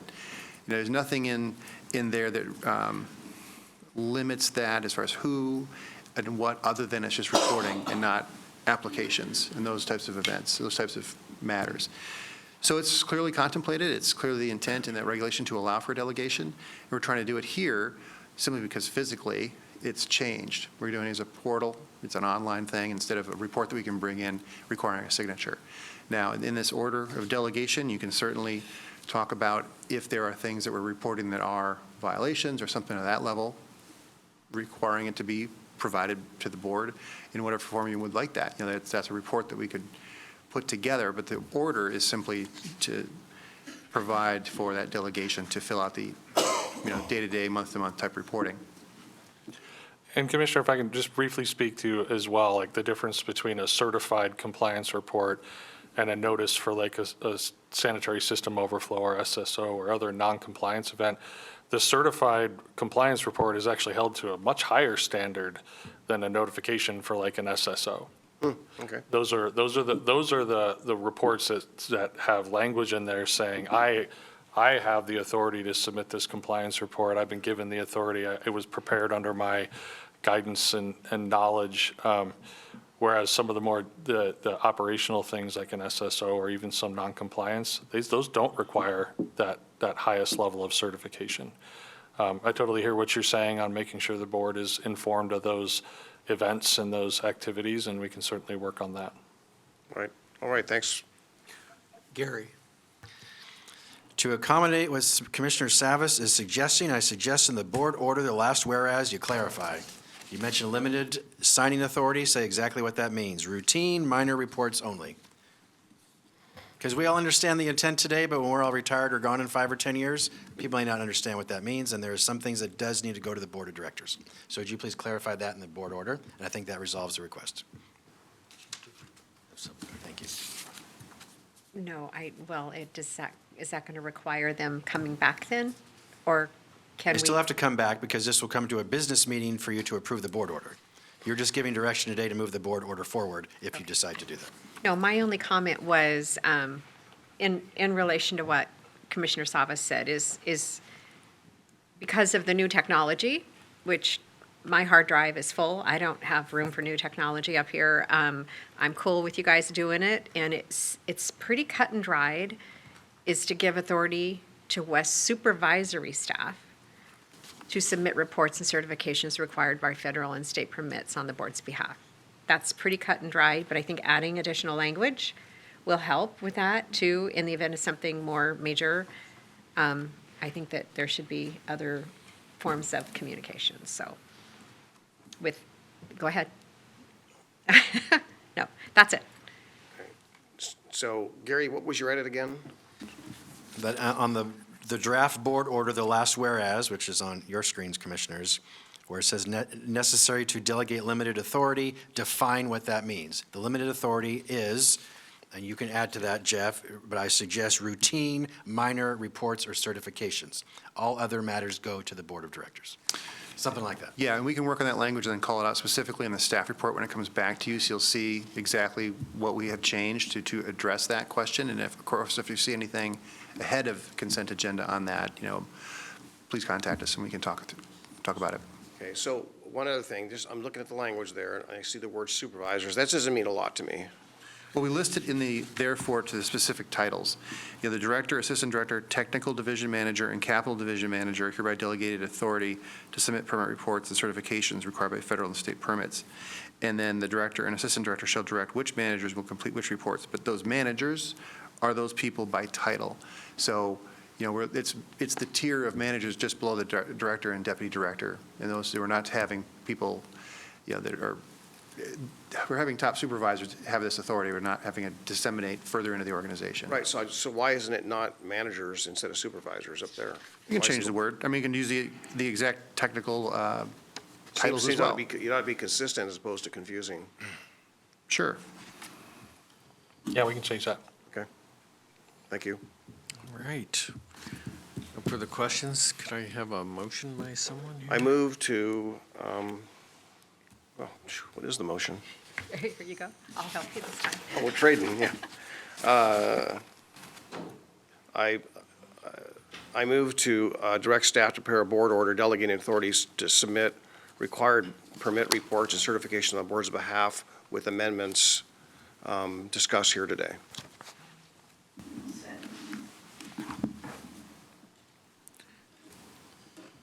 All right. Commissioner Savas has moved direct staff to prepare a board order delegating authority to submit required permit reports and certification on the board's behalf with amended points that were discussed. And it has been seconded by Commissioner Director Schrader. Any further discussion? Seeing none, clerk, would you please call the poll? Director Helm. Aye. Director West. Aye. Director Schrader. Aye. Director Savas. Sure. Mr. Chair. Aye. Motion passes 5-0, Mr. Chair. Thank you. Great, thank you for your time. Thank you. I will now adjourn as the North Clackamas Parks and Recreation District Board of Directors and reconvene as the Board of County Commissioners. If we could take a short break because we're ahead of schedule and we're expecting the public members of the Budget Committee. They're not here yet. So can we suspend till 2:30 p.m., Chair? Would that be all right? Do we think they'll actually be here, or are they planning on being here at 3 o'clock? It's scheduled for 2:30. Oh, okay, okay. All right, we'll adjourn until 2:30. Thank you.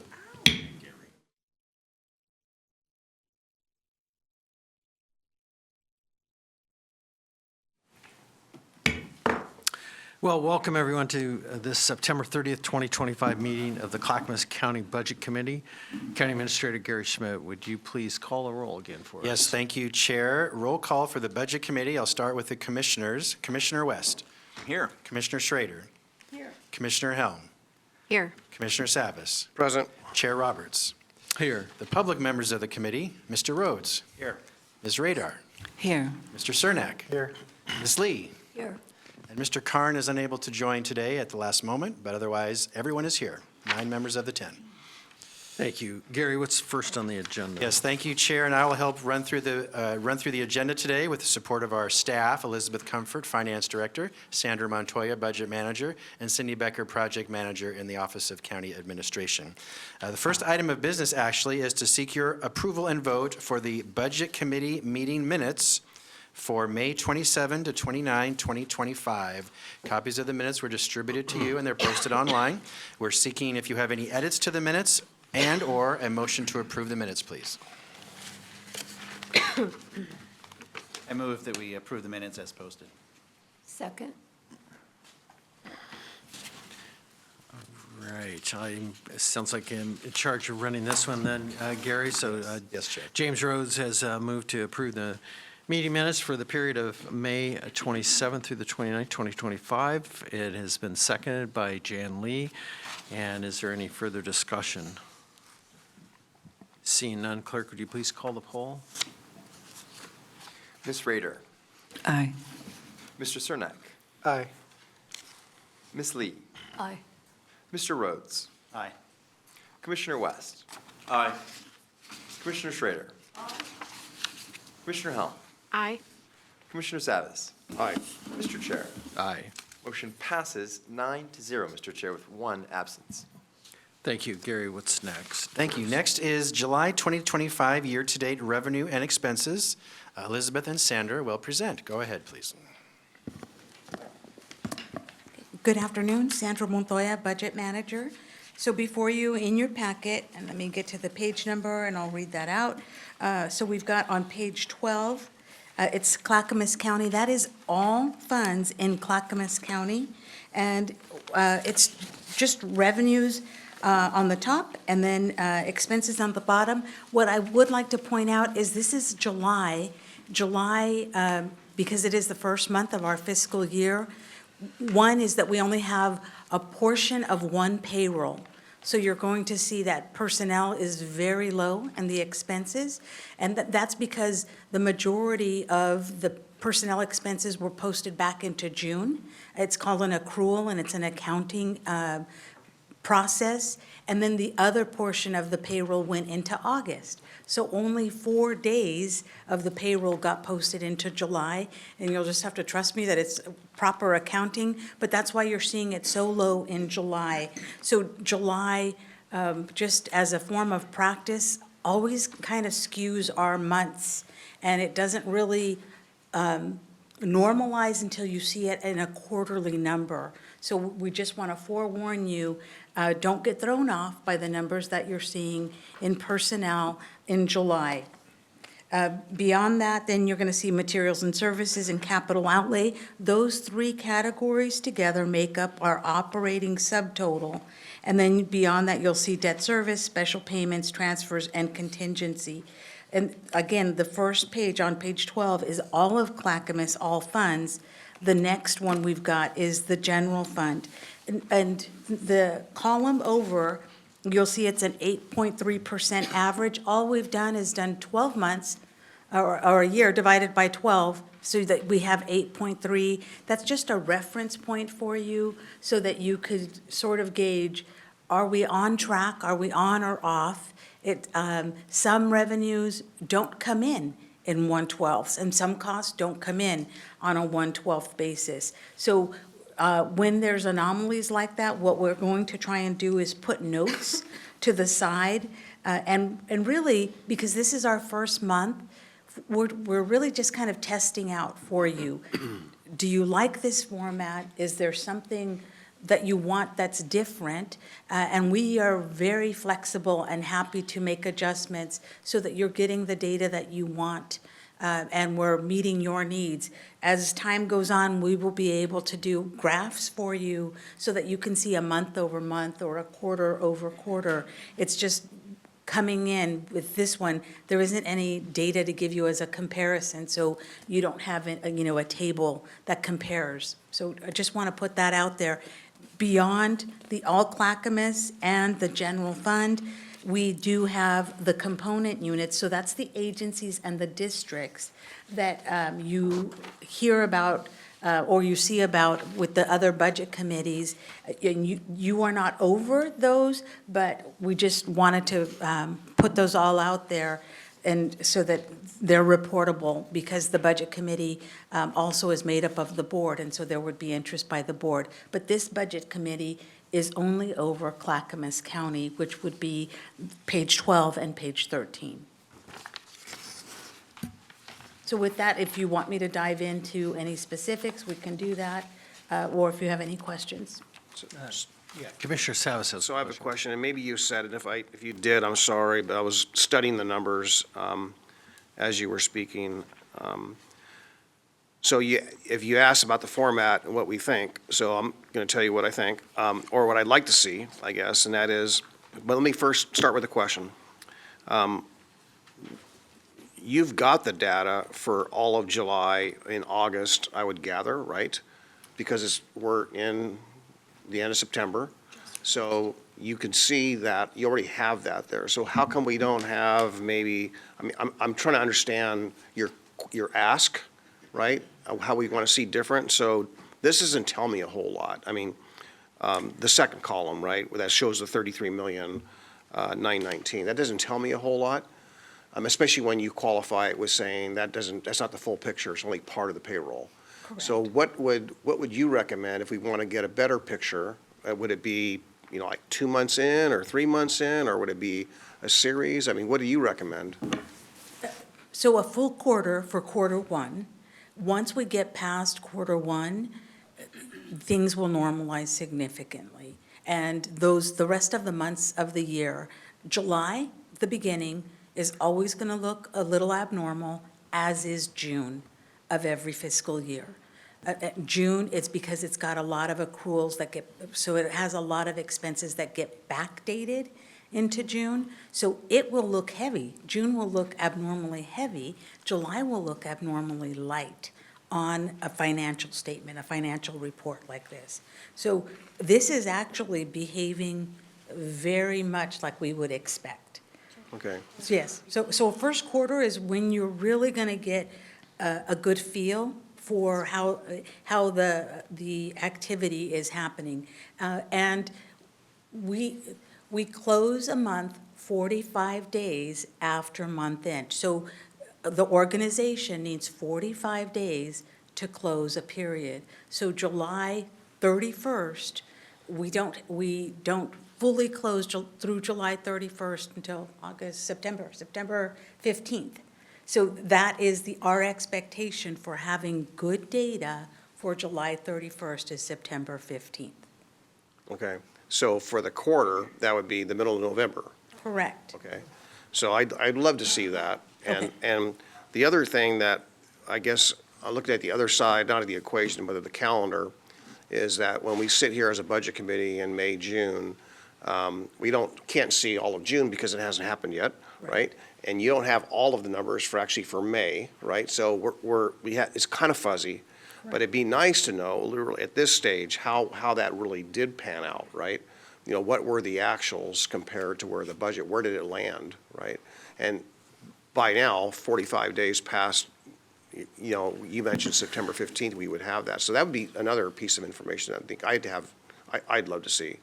Okay, and remember, as we've been sharing, and we've been working towards this actually for a couple of years, but that is closing the months. And if you recall, we've been very transparent with the fact that we had not been closing the months for a while. We started working towards that, I want to say, so 2 or 3. We started 3 years ago. Last year was when we really started making headway. And now we should be able to have comparisons, so we should be able to start to get you like a year over year and start to see some good data. But that's also why we've been harping, and hopefully harping's not too strong of a word, but really pushing on, we need the departments to participate and meet the deadlines because it helps us give you better data. And Yeah. Commissioner Savas, to answer your question about where is year end, because we did, we're way past 6:30 at this point, and we're working on the audit. So what we want to provide you are audited year end financials, and those are not ready at this time. We'll be submitting our trial balance tomorrow to our auditors, and we'll begin the process with Clackamas County. Today we have issued the 4 component units, the first ones of our audit. So some of these special districts that you see in the financials, but for Clackamas, we're not there yet. We could give you pre-audit numbers, but they have not been audited and finalized at this point. Okay. And to my colleagues on the Budget Committee, I just want to say that, and shout out to Gary for keeping me kind of posted on some of the things, but I know we're already having unanticipated expenses that are concerning, very concerning for me. So I'm probably going to be asking more and looking more than ever before. especially when you look at the very end of the forecast where it's in the red. And so I'm very nervous knowing that, we've cut, and we're already facing more cuts. So it's just a reality, and I've said this, I'll just say it, just to get it off my chest. In my career we'll call it that, or my tenure as a commissioner, I've never seen it so tight before. This is the tightest it's ever been from a budget standpoint, so I'm really worried. Right. Other questions, comments? Yes, go ahead, Wendy. Well, I think, just to answer your question of things that I would love to see, probably never get it, but I'll ask. I just feel that it would be nice if the personnel services was a little more granular, because I know there's a lot in that one line item. And so as we go forward and we're able to look at 1 month over the other, it'd be nice to know what part of that number is the one that's going up and down. Just would make it easier, because 80% of the expenses is in one line item and you can't read it. Great question. We can provide that, we can break that out. Thank you. Could our budget committee, any other questions? Right. Oh, Anything? and the other thing, if I may, Chair, is July, the beginning fund balance, as soon as we have audited numbers, that beginning fund balance will be posted. So the year end, that gets carried over. I always, if you can think of a zigzag, the ending fund balance in 1 year gets brought up into the beginning fund balance of the next. And so that's what we're doing. Elizabeth just mentioned that we're going through the audit now. So as soon as that number gets finalized and we have a solid number, then it gets posted to the beginning fund balance. So that will get posted, and it will probably be a few months, but we will keep you posted on that. Great. All right. Anything else, Gary? Anything else before we move on? Not seeing any. Ready to move on, if you're okay with that. The final item today, but the one that will take the most discussion, is general fund forecast as of June 10th. Is that correct? June 10th, as of June 10th, 2025. This is page 21 of your packets, and Andrew, if you could put that on the screen as well. I'm going to kick this off and then let Elizabeth and Sandra add to the comments. So when you last met Budget Committee members in May, you saw several versions of the financial forecast for the general fund. And the proposed budget I gave you showed a deficit starting in year 11. We've been through this, and you fixed that and corrected that. And when we ended the budget week, we had a in the black budget for 30 years. Forecast in the black for 30 years.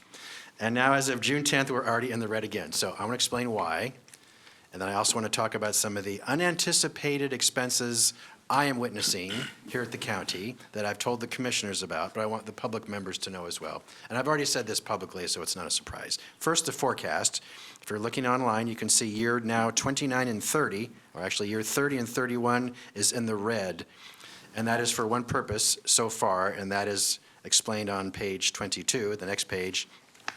This includes an $8 million estimated cost of the Redland Road Highway 213 road improvements that a traffic study by the City of Oregon City showed that we needed to make because of the traffic impacts of the replacement courthouse. My staff does not, and Oregon City staff does not believe that's a true cost. It's much lower, much lower. We had put in the forecast the lower number of around $1 to $2 million. But to be totally transparent, it's possible it could cost $8 million, and we want to be totally upfront about that, so we've added that $8 million number back to the forecast. And that's why it's in the red in 30 years. We've always planned for this. There's no surprise here, but we anticipated a lower number, which it's really going to be lower, but because it's not final yet, we shouldn't guess. So we're putting that total cost. Should that come to pass, I do not expect it to come to pass. As we know more, we'll tell you, but want to be upfront about it. That's why you're seeing the red in the forecast as of this moment, as of June 10th anyway. And as noted, this is unaudited. We don't have the final audit completed for the last fiscal year. And until those numbers start moving, this short forecast may change again. Now, this is not in your packet, and this is a verbal update. There are unanticipated expenses that have occurred so far in the first 3 months of this fiscal year. all legitimate but unanticipated, that is impacting the forecast that you don't see yet because the expenses have not occurred yet to put in the forecast. Some of these I can't tell you because they are settlement agreements that have been discussed with the board in executive session. They're not public yet, but they are some significant costs for various settlements for various reasons. I know that's vague, and I'm sorry I can't be more specific, but I'm adding the numbers up. There's also been the board recently gave some additional funds of general fund to the district attorney's office to reflect some loss of federal and state dollars for victim advocates. I've said the board doesn't backfill, but you did this one case. But it was legitimate and a reason the board felt was important. Only through February 2026, however, not permanently. As well, this is not a secret yet, the recovery center the county is working on may need some infusion of general funds to complete the project. There'll be a full policy discussion with you in a few weeks to talk about that, but that's something I'm looking forward and anticipating. All to say is, I'm estimating at this point, based on vague information I'm sharing with you, probably around $2 to $3 million in unanticipated general fund expenses for the current fiscal year. Let's think that in. $2 to $3 million of unanticipated general fund expenses for the current fiscal year that we are only 3 months into. So that definitely will impact the forecast. We'll definitely be in the red. And that's something that we'll talk more about today. And Elizabeth has a suggestion about when and how we should address that. We could perhaps start making some impacts now, or we can wait until the next fiscal year, so when you meet in May, you'll have a cut scenario. We have a very stable budget at Clackamas County. We are better than almost all of our neighboring jurisdictions, but the reality is there's uncertainty with federal dollars and state dollars. The cost of everything continues to go up. And we're always, as Commissioner Savas said, we're in a very, very tight budget. So we have to look very carefully at how we spend our dollars, and there's no more surplus funds in general funds, at least at Clackamas County. So we'll probably be in a cut scenario for the unforeseeable future. That's not to be a downer today, but to be realistic with you. So that is my preamble. If Elizabeth and Sandra, if you'd like to add or talk more specifically about the forecast, and then we're happy to answer your questions and have a discussion with you. Yeah, thank you, Gary. I'll kick it off with just a couple of things. This is June 10th, and we try to leave it as solid and untouched as possible, for the longest time until we can get some real numbers to put in here, because it is a living document. So as soon as the audit's done, as Sandra said, we'll add the beginning fund balance that's updated for this fiscal year. As we do learn about expenses, unanticipated expenses, we want it to go in there. So it's a guide, but I also want to share that what Gary also said is we're in a very good position, better than most counties, I believe, in the state of Oregon. Going out 5 years, we're still solid. Going out 10 years, we're still solid. So the immediate forecast still looks good. And it is hard. Things get very limber out, past even 5 years. So going out 30 years it's a great effort on our part. It's hard to predict. And as just one expense that we added fluctuated 30 years down the road. So we want to share how volatile a forecast of this length is and can be. So just want to share a couple items, and Sandra has some more input. I think I'm probably the Debbie Downer. Elizabeth's more optimistic, and when we talk, I just keep reminding her the forecast is so sensitive. I'm probably tend to be more on Commissioner Savas's side. It's just on that lever. It's just on the cusp. It doesn't take much. It almost feels like it's just a grain of sand, and it just starts to tip. So, and you all know this because you're seeing it, you're living it with us, and so just caution as you proceed. And I know I say this, but I also know that you feel the weight of it. And so I'm sorry. I wish that we could come to you and bring better news. It's not that it's bad. I guess the good news I will tell you is that Moody's did reaffirm the AAA rating once again for the county. So they give you huge pats on the back for being able to do the tough things, being able to make the tough decisions and stand firm. So those are really, that's high praise in this economy and in these times. So congratulations. But those don't come without some really tough conversations and some tough decisions. So, just keep soldiering on. And we hope that we help you and that we provide the information timely for you to be able to do that. And belt tightening. Yes, and belt tightening, yes. I'm sorry, Commissioner West. Thank you, Chair. Ms. Comfort and Ms. Montoya, thank you so much for your yin and your yang of how you each see this. I think both viewpoints are incredibly valuable, and as a policymaker, it gives me great insight. And I listen with really great respect for both you and Commissioner Savas and your many years of history and your really being experts in public finance and budgeting. And so I appreciate that. I see how I love the grain of sand analogy, and if we have scales and you and it goes the wrong way, that can be really difficult. We do have significantly better, though as painful as this has been, significantly better than our counterparts. I mean, and it's not close.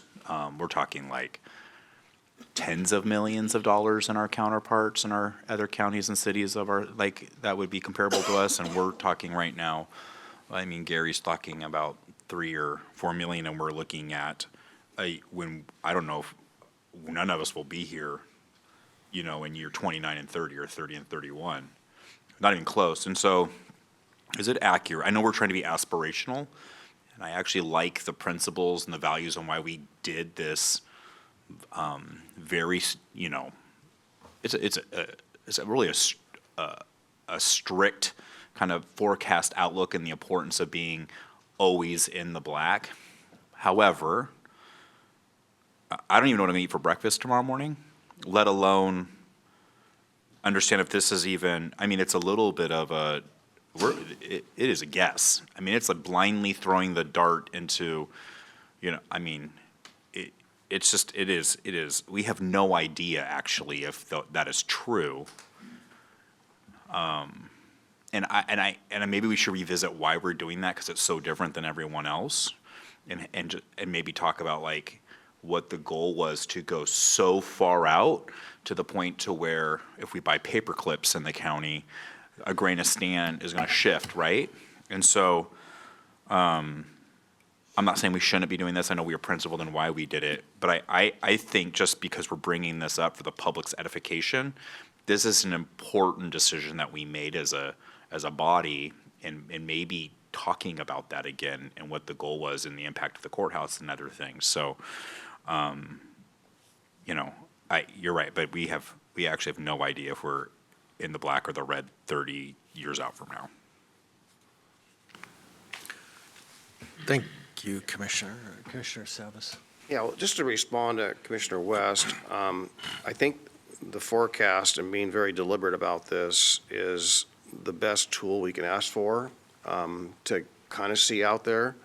And I would say that, with the policy that we're going to revisit this and make sure and test this to make sure every year that it's accurate. And of course it's going to move. It's going to move one way or another.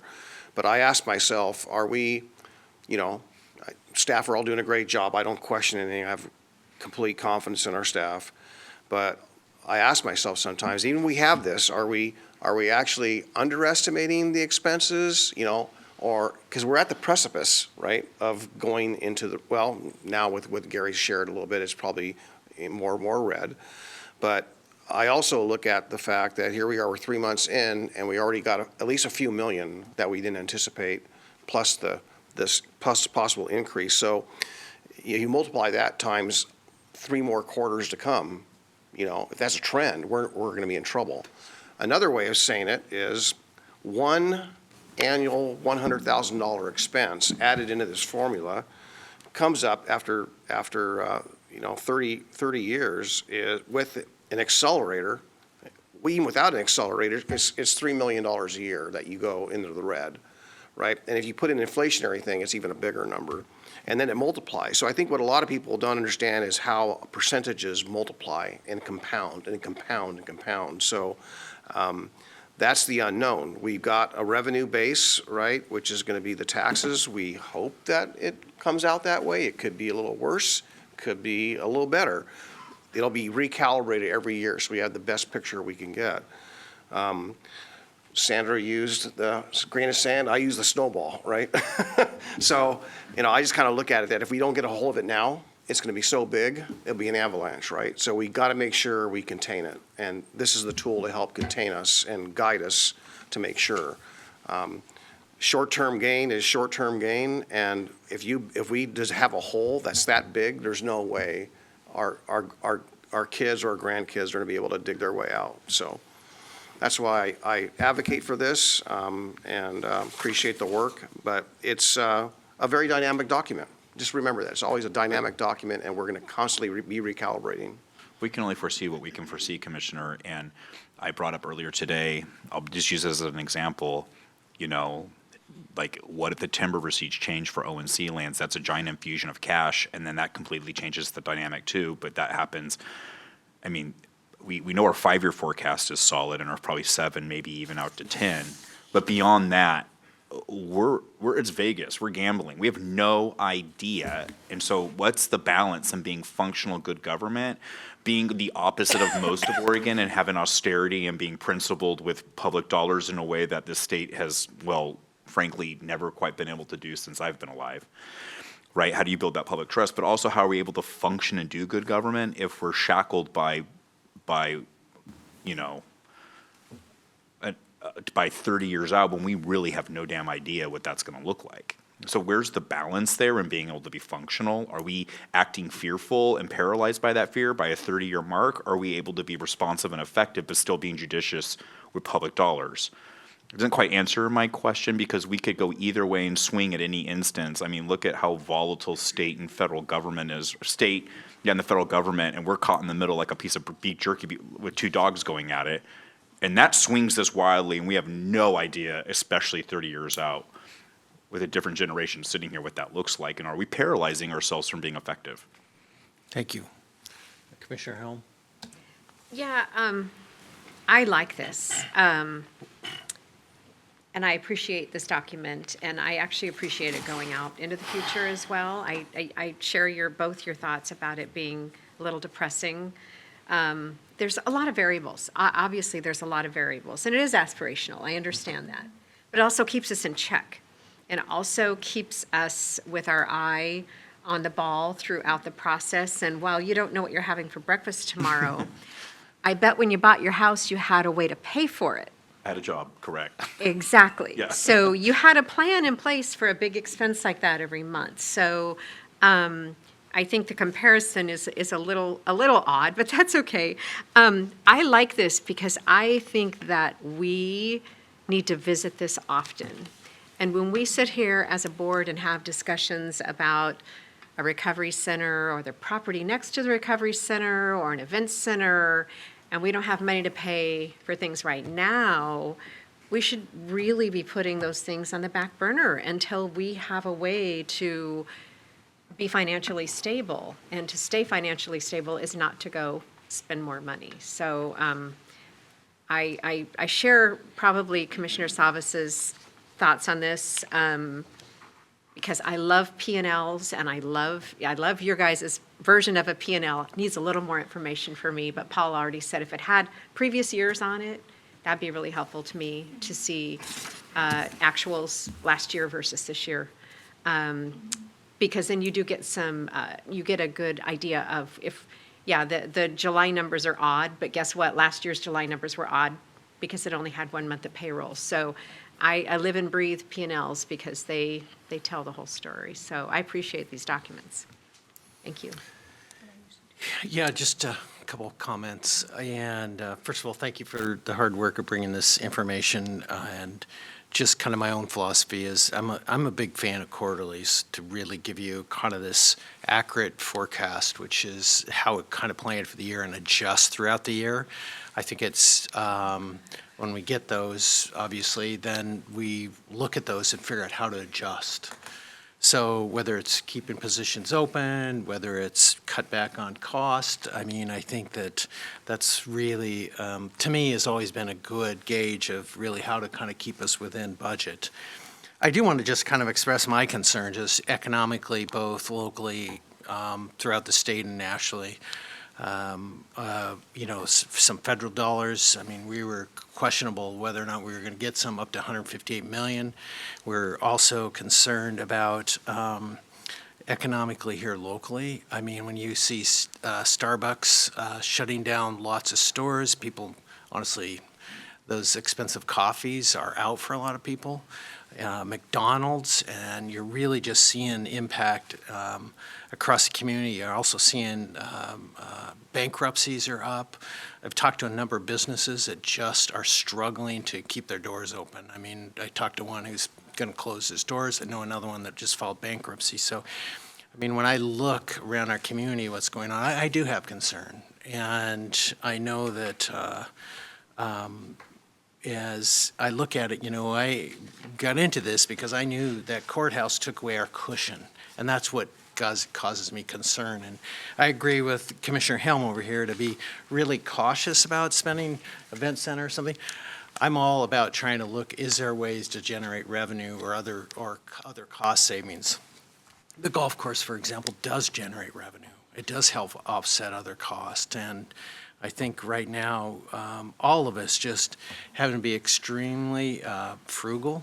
It is really hard. Gary and I, we've had a number of folks approach us just on shortfalls of funding.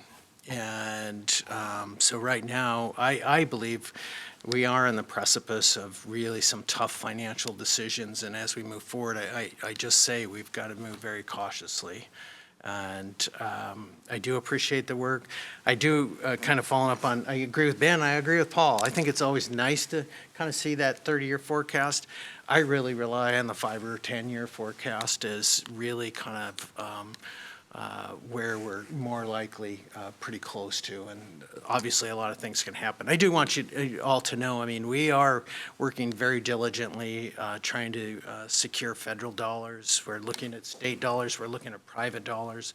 We've been meeting with a lot of individuals. So I don't want folks to think all doom and gloom. There are individuals out there actually that are financially stable and willing to help in some ways, and those are some of the individuals that we're talking to see how they might be able to help in this effort. So I know Commissioner Savas has a comment, and then I wanted to go to Gary. Yes, did I miss somebody? Oh, I'm sorry. Kenneth, why don't I let you go? Okay. I just have a couple points. I think the 30-year makes sense for the outlook. I'd say a 5 or a 10 makes sense if over the 5 or 10 years it's kind of expected to be flat. But given that over the next 29, 30 years we're chewing up our reserve, I don't think a 5 or a 10-year makes sense, given that throughout that whole process the trajectory is the ending balance continues to decline. And I think you want the projection to cover to a stabilization point.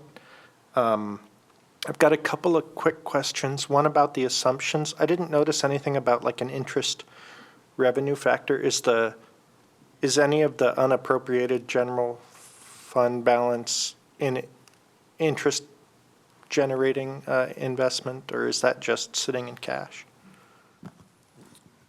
We have an interest earning assumption. Give me 1 second and I can tell you what that is.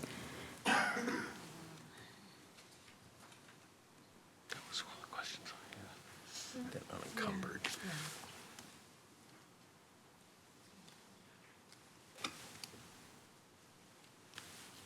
It's a detailed assumptions tab. It is. I would assume.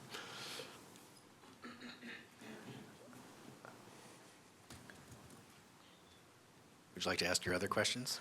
Yeah, I have one other question. My understanding is throughout the cuts, it's largely been not very many positions have had to be cut, is that correct? Whether it's vacancy savings or not hiring and it makes me wonder, because as noted, costs have gone up for a lot of things, especially goods, how the maintenance and upkeep on all the county's assets has been impacted, and if we're doing enough there to keep those, because you talked about unanticipated costs. If we're not doing the maintenance that we need to do, we will be hit with much larger expenses that we aren't really able to absorb. So I just want to keep that in mind, given that I don't know all the details of those budgets, but that's another concern that I had. I'll answer the first part, and I'll ask Elizabeth to answer the asset maintenance. For the FTEs, I did not direct any FTE cuts last year for budget purposes, but there were some FTE reductions for departments just to live within their means. You may recall H3, Health, Housing, Human Services eliminated some, PGA eliminated one, there was another department. They just did that to maintain. That was their choice. I'm sad they had to do that, but there was no direction to have major FTE cuts beyond that. But there was some loss.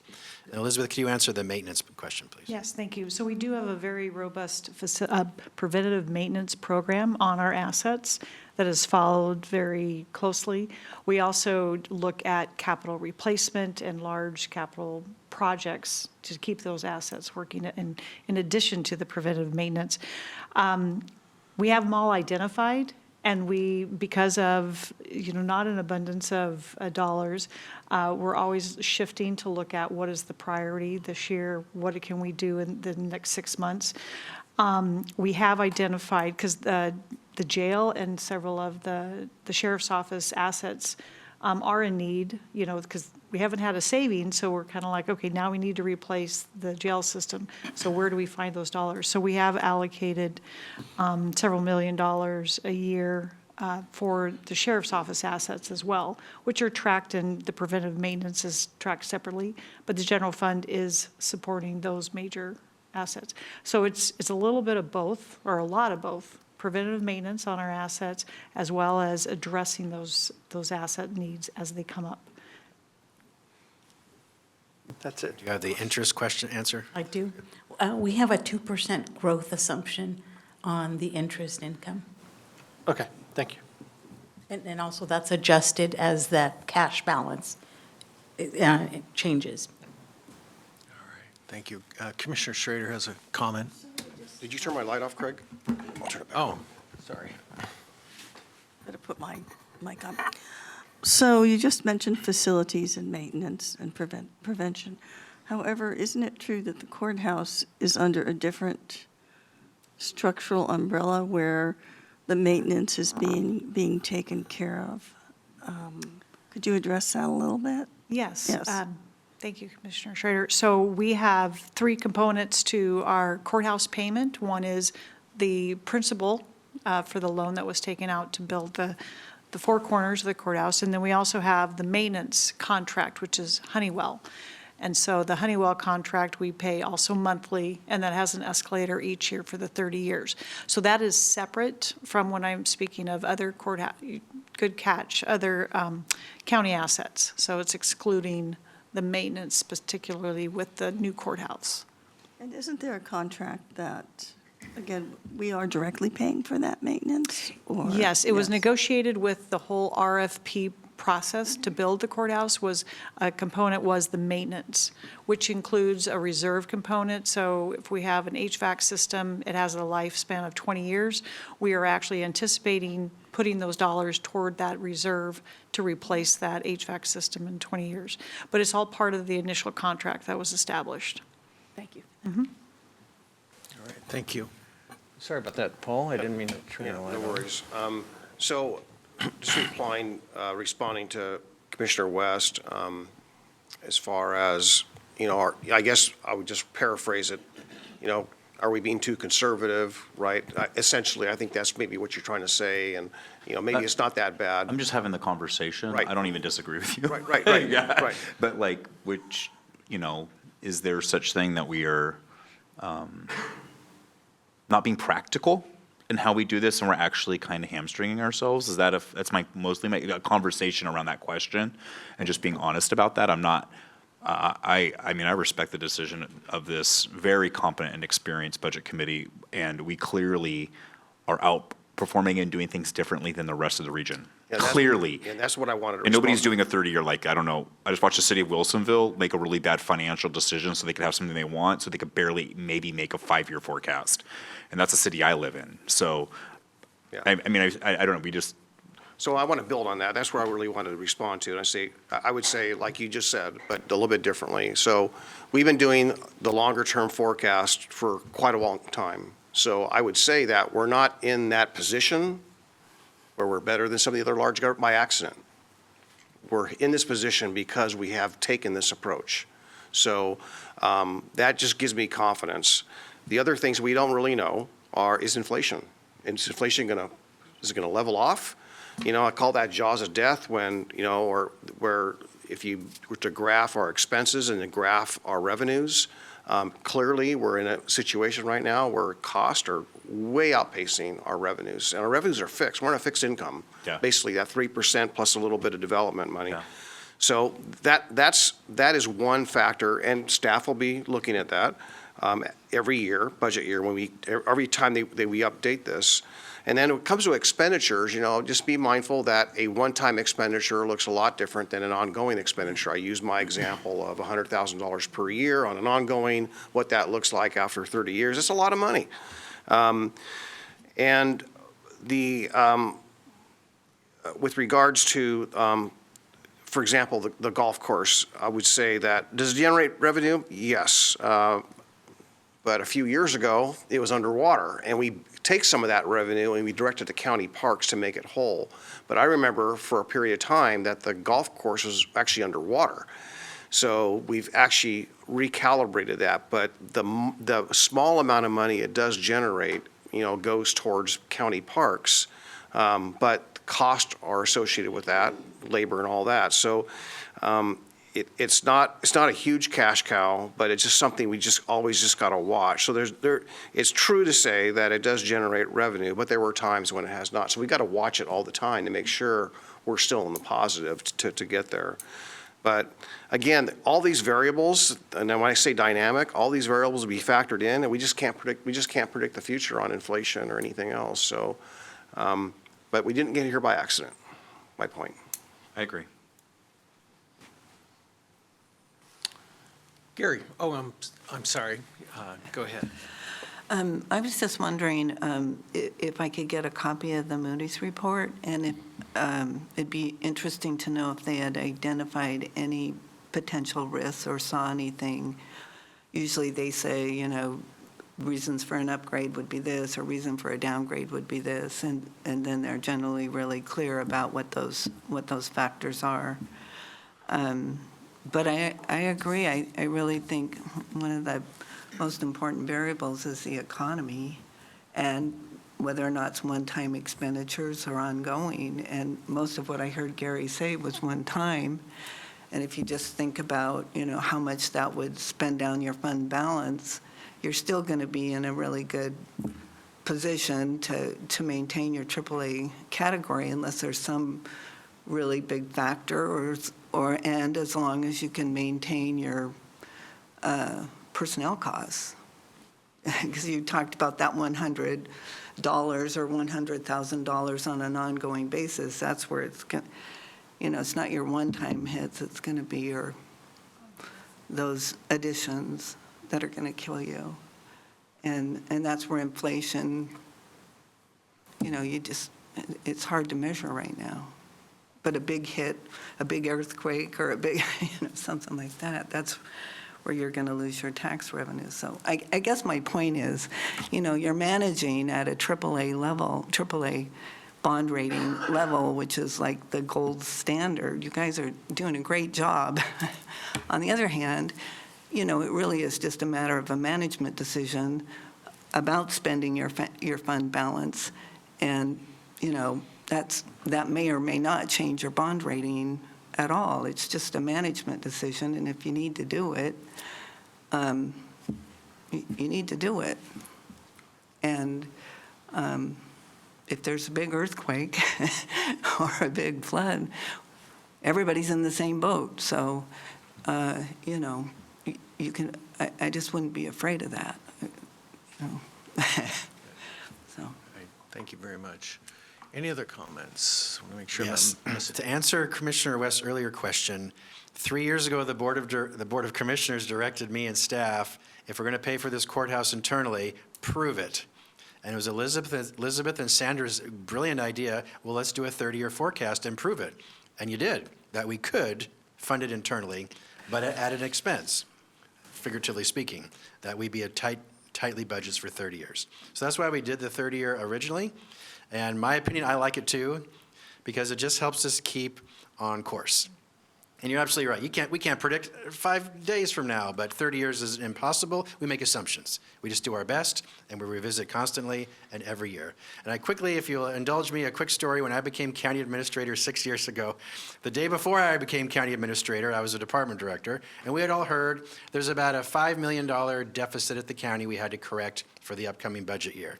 And the morning I became county administrator, the first 30 minutes on the job, I was told by the prior finance director, actually, Gary, the gap is 12 million, not 5. And I didn't fall off the chair. I didn't quit. I said, oh, wow, okay, let's work on that. But it was tough for the board and for staff.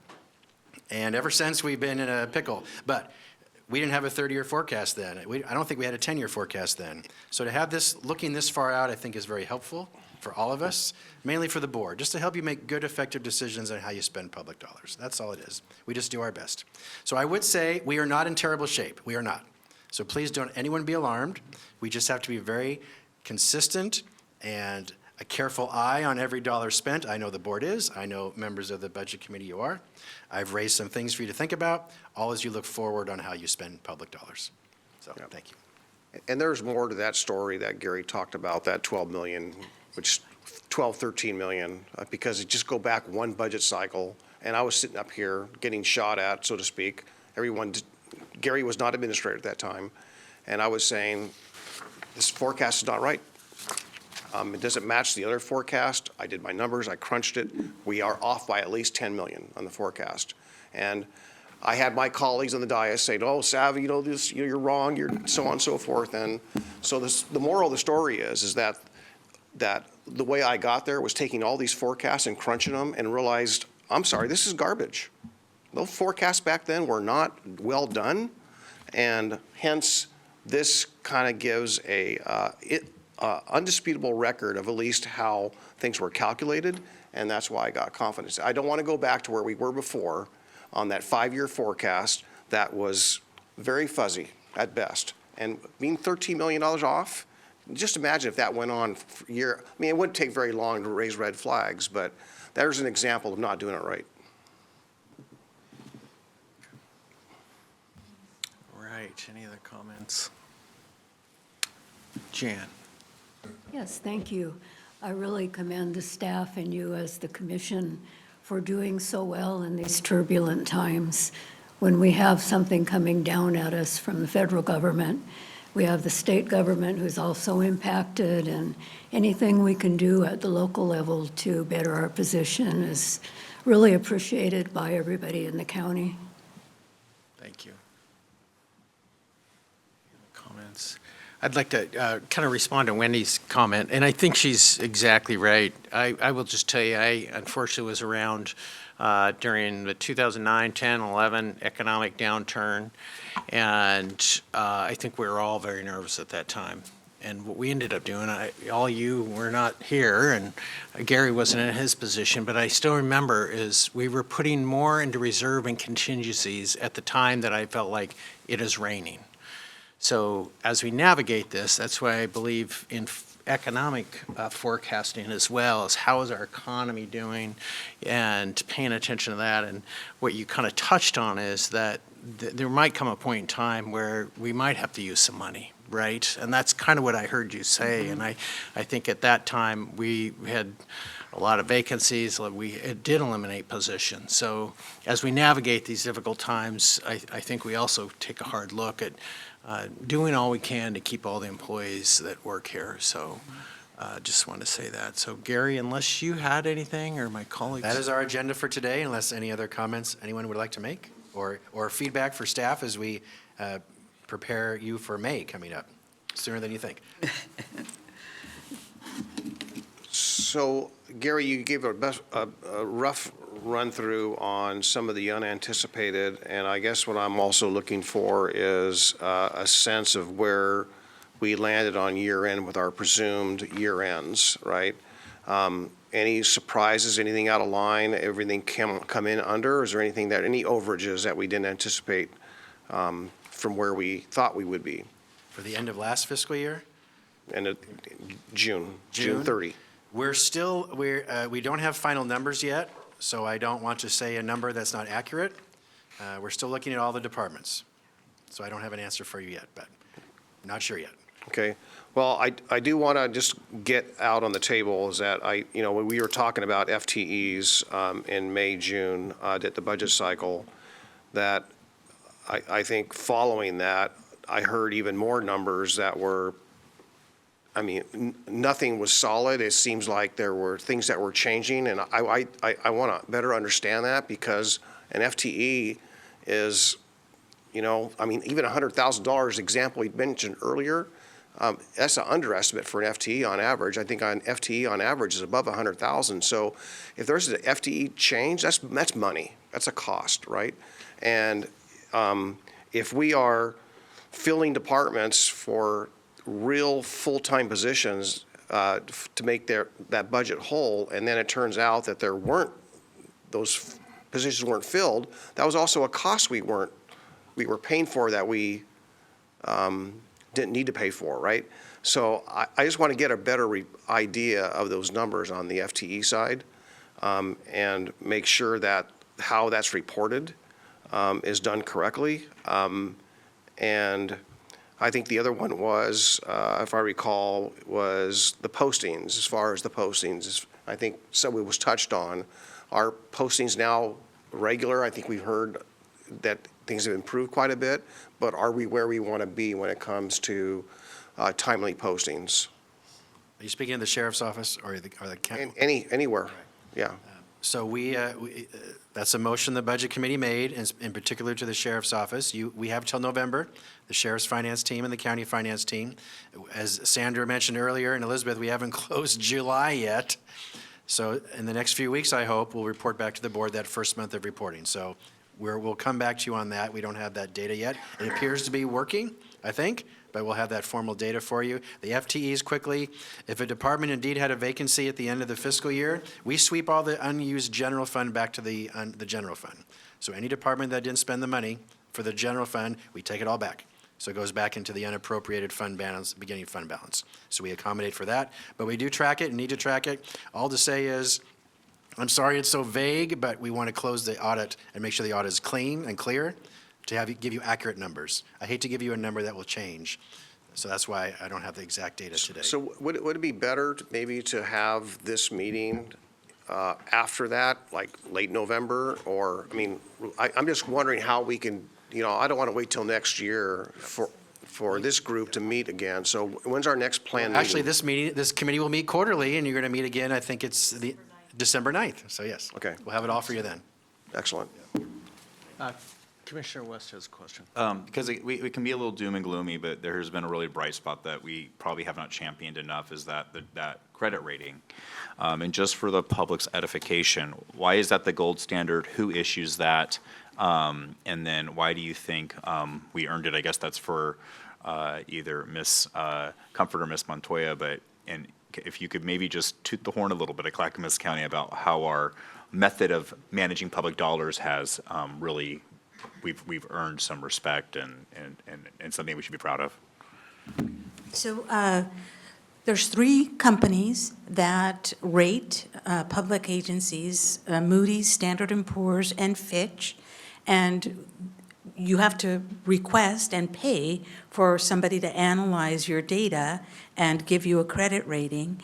And once they do, then they monitor you. So every 2 to 3 years, you get monitored, and they give you an outlook. And when for the 2020, I think it was 2020, or maybe it was 2016, 2020? Oh, with yes, it was. Okay, so for 2020, when we did the full faith and credit debt issuance, we applied with Moody's for a credit rating, and they reaffirmed AAA, and AAA is the highest that you can get. So it would be probably equivalent to a private credit score of like, I don't know, 825 or higher. It's up there. It's solid. It's saying that our entity has almost no risk of defaulting on the debt payment. And really, so the credit rating is for investors to be able to look at and determine what is the risk of failure of them getting their money back. That in essence is what is supposed to be happening. And that impacts future expenses if we ever have to go out for a bond, if we ever need looking at rates, like. Correct. We get the most prime. Correct. We get the lowest interest rate, so the higher your credit rating, the lower the interest, the borrowing rate is. Do you So- know where our surrounding partners are, if it's unusual in Oregon to have a AAA credit rating, or if that is a common thing? I You don't don't know? Okay. know. I don't. But I can tell you, like, last year or 2 years ago, what the federal government's credit rating was downgraded. So governments will get downgraded or upgraded depending on how well they do. And a government is, my entire career, have been striving for a AAA credit rating. So Is it easy to do? No, it's hard to do. It's hard, It's hard okay. to do. And to come to an entity that has a AAA credit rating is, I mean, it's the gold standard. Okay. It really is what you want, but it's also really hard to maintain. So again, once you reach it, it's just as hard to maintain it. So it doesn't stop when you reach it. Okay. Could I add something? Oh, yeah, Wendy was in the banking industry reviewing entities, reviewing government entities' financials. So she's very familiar with all this. Well, I'd just like to add that includes, that when they do the rating, they consider off-balance sheet financing such as lease payments in that debt calculation. So it just means that, the courthouse payments is fully incorporated into that rating. Okay. So, just as a thought. And Gary, I just had one other point that maybe we could look at, and that is kind of following up on what Paul had said about those positions that are unfilled. And as you mentioned, if those positions aren't filled, we scoop that back up. But I think it's important to also look at their calculated allocated cost piece that is paid, and would just like to see that as well. So kind of what that looks like. So I know sometimes that can be kind of significant if you have a number of positions open, so just like to look at Yes, those. when a position is vacant, a department still pays an allocated cost for that position, even though it's vacant. And so my solution is then eliminate the vacancy. It's quite simple. But departments, I used to be a department director, we hate to do that because we'll never get the FTE back. That's why directors are hesitant to do that. Right. But we can run And that. Gary, if I can add, in central service departments, so in the general fund, our cost allocations are based on historical costs. So when, like the cost allocations that the departments are paying now for the general fund services, it's actually for costs they incurred 2 years ago. So, like Gary said, even if they have vacancies, it wouldn't be appropriate for them not to pay it because they actually incurred it 2 years ago. We'll run the numbers for you. Yes. Thank you very much. All right, well, seeing no other questions or concerns, this concludes our Budget Committee meeting, quarterly meeting, as well as our other work today, colleagues. So thank you all for joining us this afternoon. A special thanks to our Budget Committee, public members for taking their time out of your busy day to attend this. We want to thank you very much, and we'll be adjourned, and have a great rest of your day. Thank you.